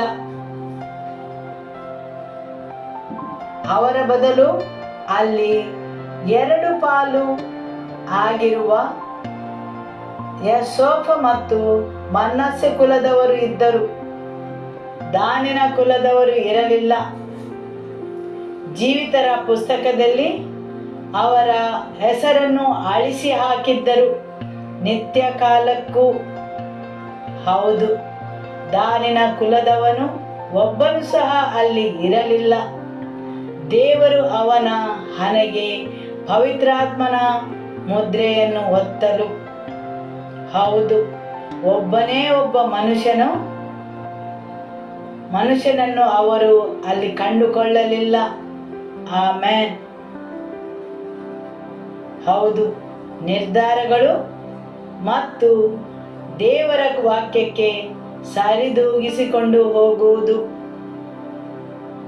ದೇವರು ಬಯಸಿದಂತೆ ಆತನ ಮಾರ್ಗದ ಮೂಲಕ ನಾನು ಮುಕ್ತಾಯಗೊಳಿಸಲು ಬಯಸುತ್ತೇನೆ. ದೇವರು ಬಯಸಿದಂತೆ ಮುಕ್ತಾಯಗೊಳಿಸಲು ನಾನು ಬಯಸುತ್ತೇನೆ. ಹಾಲೆಲೂಯ. ಮತ್ತಾಯನ ಸುವಾರ್ತೆ ಅಧ್ಯಾಯ 10 ವಾಕ್ಯ 39. ತನ್ನ ಪ್ರಾಣವನ್ನು ಕಂಡುಕೊಂಡವನು ಅದನ್ನು ಕಳಕೊಳ್ಳುವನು. ನನ್ನ ನಿಮಿತ್ತವಾಗಿ ತನ್ನ ಪ್ರಾಣವನ್ನು ಕಳಕೊಂಡವನು ಅದನ್ನು ಕಂಡುಕೊಳ್ಳುವನು. ಆಮೆನ್. ಫಿಲಿಪಿಯರಿಗೆ ಅಧ್ಯಾಯ 3 ವಾಕ್ಯ 7. ಆದರೆ ನನಗೆ ಲಾಭವಾಗಿದ್ದುಗಳನ್ನು ಕ್ರಿಸ್ತನ ನಿಮಿತ್ತ ನಷ್ಟವೆಂದೆಣಿಸಿದ್ದೇನೆ. ಆಮೆನ್. ಹೌದು, ನನಗೆ ಲಾಭವಾಗಿದ್ದವಂಥವುಗಳನ್ನು ಕ್ರಿಸ್ತನ ನಿಮಿತ್ತ ನಷ್ಟವೆಂದೆನಿಸಿದ್ದೇನೆ.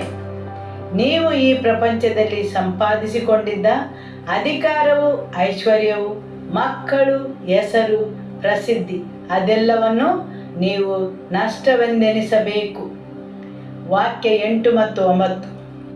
ಇಷ್ಟೇ ಅಲ್ಲದೆ ನನ್ನ ಕರ್ತನಾದ ಕ್ರಿಸ್ತ ಯೇಸುವಿನರಿಯುವುದೇ ಅತಿ ಶ್ರೇಷ್ಠವಾದುದೆಂದು ತಿಳಿದು ನಾನು ಎಲ್ಲವನ್ನೂ ನಷ್ಟವೆಂದೆಣಿಸುತ್ತೇನೆ.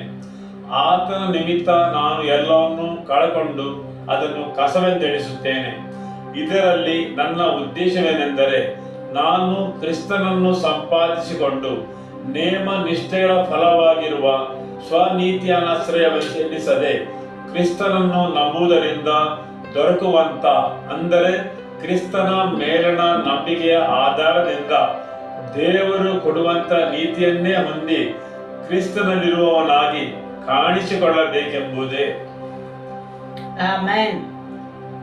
ಹೌದು, ಏನನ್ನು ಸಾಧಿಸಿದ್ದೇವೆ ಅಥವಾ ಸಂಪಾದಿಸಿದ್ದೇವೆ ಎಂದು ಕ್ಯಾಲ್ಕುಲೇಟರ್ ಮೂಲಕ ಎಣಿಸಿಕೊಳ್ಳುತ್ತೇವೆ ಮತ್ತು ದೇವರಲ್ಲಿ ಹೇಳಿಕೊಳ್ಳುತ್ತೇವೆ, ದೇವರೇ, ನನಗೆ ಇದು ನಷ್ಟವಾಗಿದೆ, ಅದು ನಷ್ಟವಾಗಿದೆ ಎಂದು. ಆದರೆ ಪೌಲನು ಹೇಳುತ್ತಾನೆ, ನಾನು ಸಾಧಿಸಿದ ಎಲ್ಲವೂ ನಷ್ಟವೆಂದು ಭಾವಿಸುತ್ತೇನೆ. ಆದುದರಿಂದ ನಿಮಗೆ ಏನು ನಷ್ಟವಾಗಿದೆ ಅದು ನಿಮ್ಮ ಸಾಧನೆ ಎಂದು ಭಾವಿಸಿರಿ. ಯಾಕೆಂದರೆ ಅದರ ಮೂಲಕ ದೇವರು ನಿಮ್ಮ ಆತ್ಮದಲ್ಲಿ ಹೂಡಿಕೆಯನ್ನು ಇಡಲು ಬಯಸುತ್ತಾರೆ. ಅದು ಎಷ್ಟೋ ಪ್ರಾಮುಖ್ಯವಾದದ್ದು. ನೀವು ಈ ಪ್ರಪಂಚದಲ್ಲಿ ಸಂಪಾದಿಸಿದಕ್ಕಿಂತ, ಹೌದು, ಜೀವಂತ ಯೇಸುವಿನ ಬಗೆಗಿನ ತಿಳುವಳಿಕೆಯು ನಿಮ್ಮ ಆತ್ಮದಲ್ಲಿ ಹೂಡಿಕೆ ಆಗಿದೆ. ಆಮೆನ್. ಹಾಲೆಲೂಯ. ಯೇಸುವೇ ಸ್ತೋತ್ರ. 10ನೆಯ ವಾಕ್ಯವು ಹೇಳುತ್ತದೆ, ಆತನನ್ನು, ಆತನ ಪುನರುತ್ಥಾನದಲ್ಲಿರುವ ಶಕ್ತಿಯನ್ನು, ಆತನ ಬಾಧೆಗಳಲ್ಲಿ ಪಾಲುಗಾರನಾಗಿರುವ ಪದವಿಯನ್ನು ತಿಳಿದುಕೊಂಡು ಆತನ ಮರಣದ ವಿಷಯದಲ್ಲಿ ಆತನಿಗೆ ಸ್ವರೂಪನಾಗಬೇಕೆಂಬುದೇ ನನ್ನ ಕುತೂಹಲವಾಗಿದೆ. ಆಮೆನ್. ಹೋದ ವಾರ ಪಾಸ್ಟರ್ ಅವರು ಹೇಳಿದರು, ನೀನು ಸಾಯುವಲ್ಲೇ ನಾನು ಸಾಯುವೆನು. ಹೌದು, ನೀವು ಸಾಯಬೇಕಾದ ಅನೇಕ ವಿಷಯಗಳಿವೆ. ಹೌದು, ಕೆಲವೊಂದನ್ನು ಗಳಿಸಲು ನೀವು ಸಾಯಬೇಕಾಗಿದೆ. ಹೌದು, ನಿಮ್ಮ ಸ್ವಬಲದಿಂದ, ದೈಹಿಕ ಬಲದಿಂದ, ದೈಹಿಕ ಜ್ಞಾನದಿಂದ, ದೈಹಿಕ ತಿಳುವಳಿಕೆಯಿಂದ ಸಾಧಿಸಿದ ಎಲ್ಲವುಗಳಿಗೂ ನೀವು ಸಾಯಬೇಕಾಗಿದೆ. ಹಾಲೆಲೂಯ. ಹೌದು, ನೀವು ದೃಢಪಡಿಸಿಕೊಳ್ಳಬೇಕು ದೇವರಲ್ಲಿ. ನಿಮ್ಮ ಹೆಸರು ಜೀವಿತದ ಪುಸ್ತಕದಲ್ಲಿ ಅಥವಾ ಕುರಿಮರಿಯ ಪುಸ್ತಕದಲ್ಲಿ ನಿಮ್ಮ ಹೆಸರು ಬರೆದಿದೆ ಎಂದು. ಹೌದು, ಕೆಲವೊಂದು ನಿರ್ಧಾರಗಳು ದೇವರ ವಾಕ್ಯಕ್ಕೆ ಅನುಗುಣವಾಗಿರುತ್ತದೆ. ಆವಾಗ ನೀವು ಯೋಚಿಸಿದ್ದಕ್ಕಿಂತಲೂ ವಿಶೇಷವಾದ ಸಂಗತಿಗಳು ನಿಮ್ಮ ಜೀವನದಲ್ಲಿ ಜರುಗುತ್ತವೆ. ಅದೇ ರೀತಿ ದೇವರ ವಾಕ್ಯಕ್ಕೆ ಅನುಗುಣವಾಗಿರದ ನಿಮ್ಮ ನಿರ್ಧಾರಗಳು ನಿಮ್ಮ ನಿರ್ದಿಷ್ಟ ಗುರಿಯನ್ನು ಕದಿಯುತ್ತದೆ. ಮಾತ್ರವಲ್ಲ, ನೀವು ದೇವರ ವಾಕ್ಯಕ್ಕೆ ಅನುಗುಣವಾಗಿ ನಿರ್ಧಾರವನ್ನು ತೆಗೆದುಕೊಳ್ಳದೇ ಇರುವಾಗ ಕುದುರೆಯ ಮೇಲೆ ಸವಾರ ಮಾಡುವವರ ನಿರ್ದಿಷ್ಟ ಗುರಿಗೂ ನೀವು ಕಾರಣರಾಗುತ್ತೀರಿ. ಅವರು ಅಂಗಾತವಾಗಿ ಕೆಳಗೆ ಬೀಳಲು. ಆಮೆನ್. ಹೇಳಿ, ನಾನು ಎಂದಿಗೂ ದಾರಿಯ ಮಧ್ಯದಲ್ಲಿರುವ ವಿಷಸರ್ಪ ಆಗುವುದಿಲ್ಲವೆಂದು. ದೇವರೇ, ನನ್ನಲ್ಲಿದ್ದ ದಾರಿ ಬದಿಯ ವಿಷಸರ್ಪದ ಸ್ವಭಾವವನ್ನು ನಾನು ಕೊಲ್ಲುತ್ತೇನೆ. ದೇವರೇ, ನಾನು ನನ್ನ ನಿರ್ದಿಷ್ಟ ಗುರಿಯನ್ನು ನಾಶ ಮಾಡುವ ವ್ಯಕ್ತಿ ಆಗುವುದಿಲ್ಲ ಮತ್ತು ಬೇರೆಯವರ ನಿರ್ದಿಷ್ಟ ಗುರಿಯನ್ನು ನಾಶ ಮಾಡಲು ಕಾರಣಕರ್ತನಾಗುವುದಿಲ್ಲ. ಯೇಸುವಿನ ನಾಮದಲ್ಲಿ ನನಗೆ ಸಹಾಯ ಮಾಡಿರಿ ತಂದೆಯೇ. ನಿಮ್ಮ ವಾಕ್ಯಕ್ಕೆ ಅನುಗುಣವಾಗಿ, ನಿಮ್ಮ ಉದ್ದೇಶಕ್ಕೆ ಅನುಗುಣವಾಗಿ ಜೀವಿಸಲು ನನಗೆ ಸಹಾಯ ಮಾಡಿರಿ ಯೇಸುವೆ. ಇಲ್ಲಿ ದೇವರು ಹೇಳುತ್ತಾರೆ, ಕೆಲವರು ಅವರ ಜೀವನದ ಬಗ್ಗೆ ಪಶ್ಚಾತ್ತಾಪ ಪಡಬೇಕೆಂದು ನಾನು ಆಕೆಗೆ ಸಮಯವನ್ನು ನೀಡಿದ್ದೆನು, ಆದರೆ ಆಕೆ ಪಶ್ಚಾತ್ತಾಪ ಪಡಲಿಲ್ಲ. ನಿಮ್ಮ ಮಾತಿನ ಮುಖಾಂತರ ಮಾತ್ರವಲ್ಲ, ನಿಮ್ಮ ಕಾರ್ಯಗಳ ಮುಖಾಂತರ ನೀವು ಗಳಿಸಿದೆಲ್ಲವನ್ನು, ಸಾಧಿಸಿದೆಲ್ಲವನ್ನು ಯೇಸುವಿಗಾಗಿ ನಷ್ಟವೆಂದು ಭಾವಿಸಬೇಕು. ಆಮೆನ್. ಹಾಲೆಲೂಯ. ಯೇಸುವೇ ಸ್ತೋತ್ರ. ಇವತ್ತಿನ ದೇವರ ವಾಕ್ಯಗೋಸ್ಕರ ದೇವರಿಗೆ ಸ್ತೋತ್ರವನ್ನು ಸಲ್ಲಿಸುವ. ಸ್ತೋತ್ರ ಯೇಸುವೇ. Amen. Hallelujah. Every life in this place, we bring them under your blood and lordship, Lord. We cancel every claims and every works of the enemy against the lives of your people, Lord. Against their advancement, Lord. Oh, every kind of deceptions, Lord. Every lies we are uprooted by the truth of your word, Lord. Let their hearts and their minds to be freed in the name of Jesus. Every life we cover it by your blood, Lord. Continue to build them up for your glory, Lord. In your hands I entrust them, and I bless them in the name of the Father. I bless them in the name of the Lord Jesus, and I bless them in the name of the Holy Spirit. Amen. May the love of God the Father, may the peace of our Lord Jesus Christ, and the fellowship of the Holy Spirit be with you all. Go in the peace of the Lord be with you. Amen. Hallelujah. Shalom.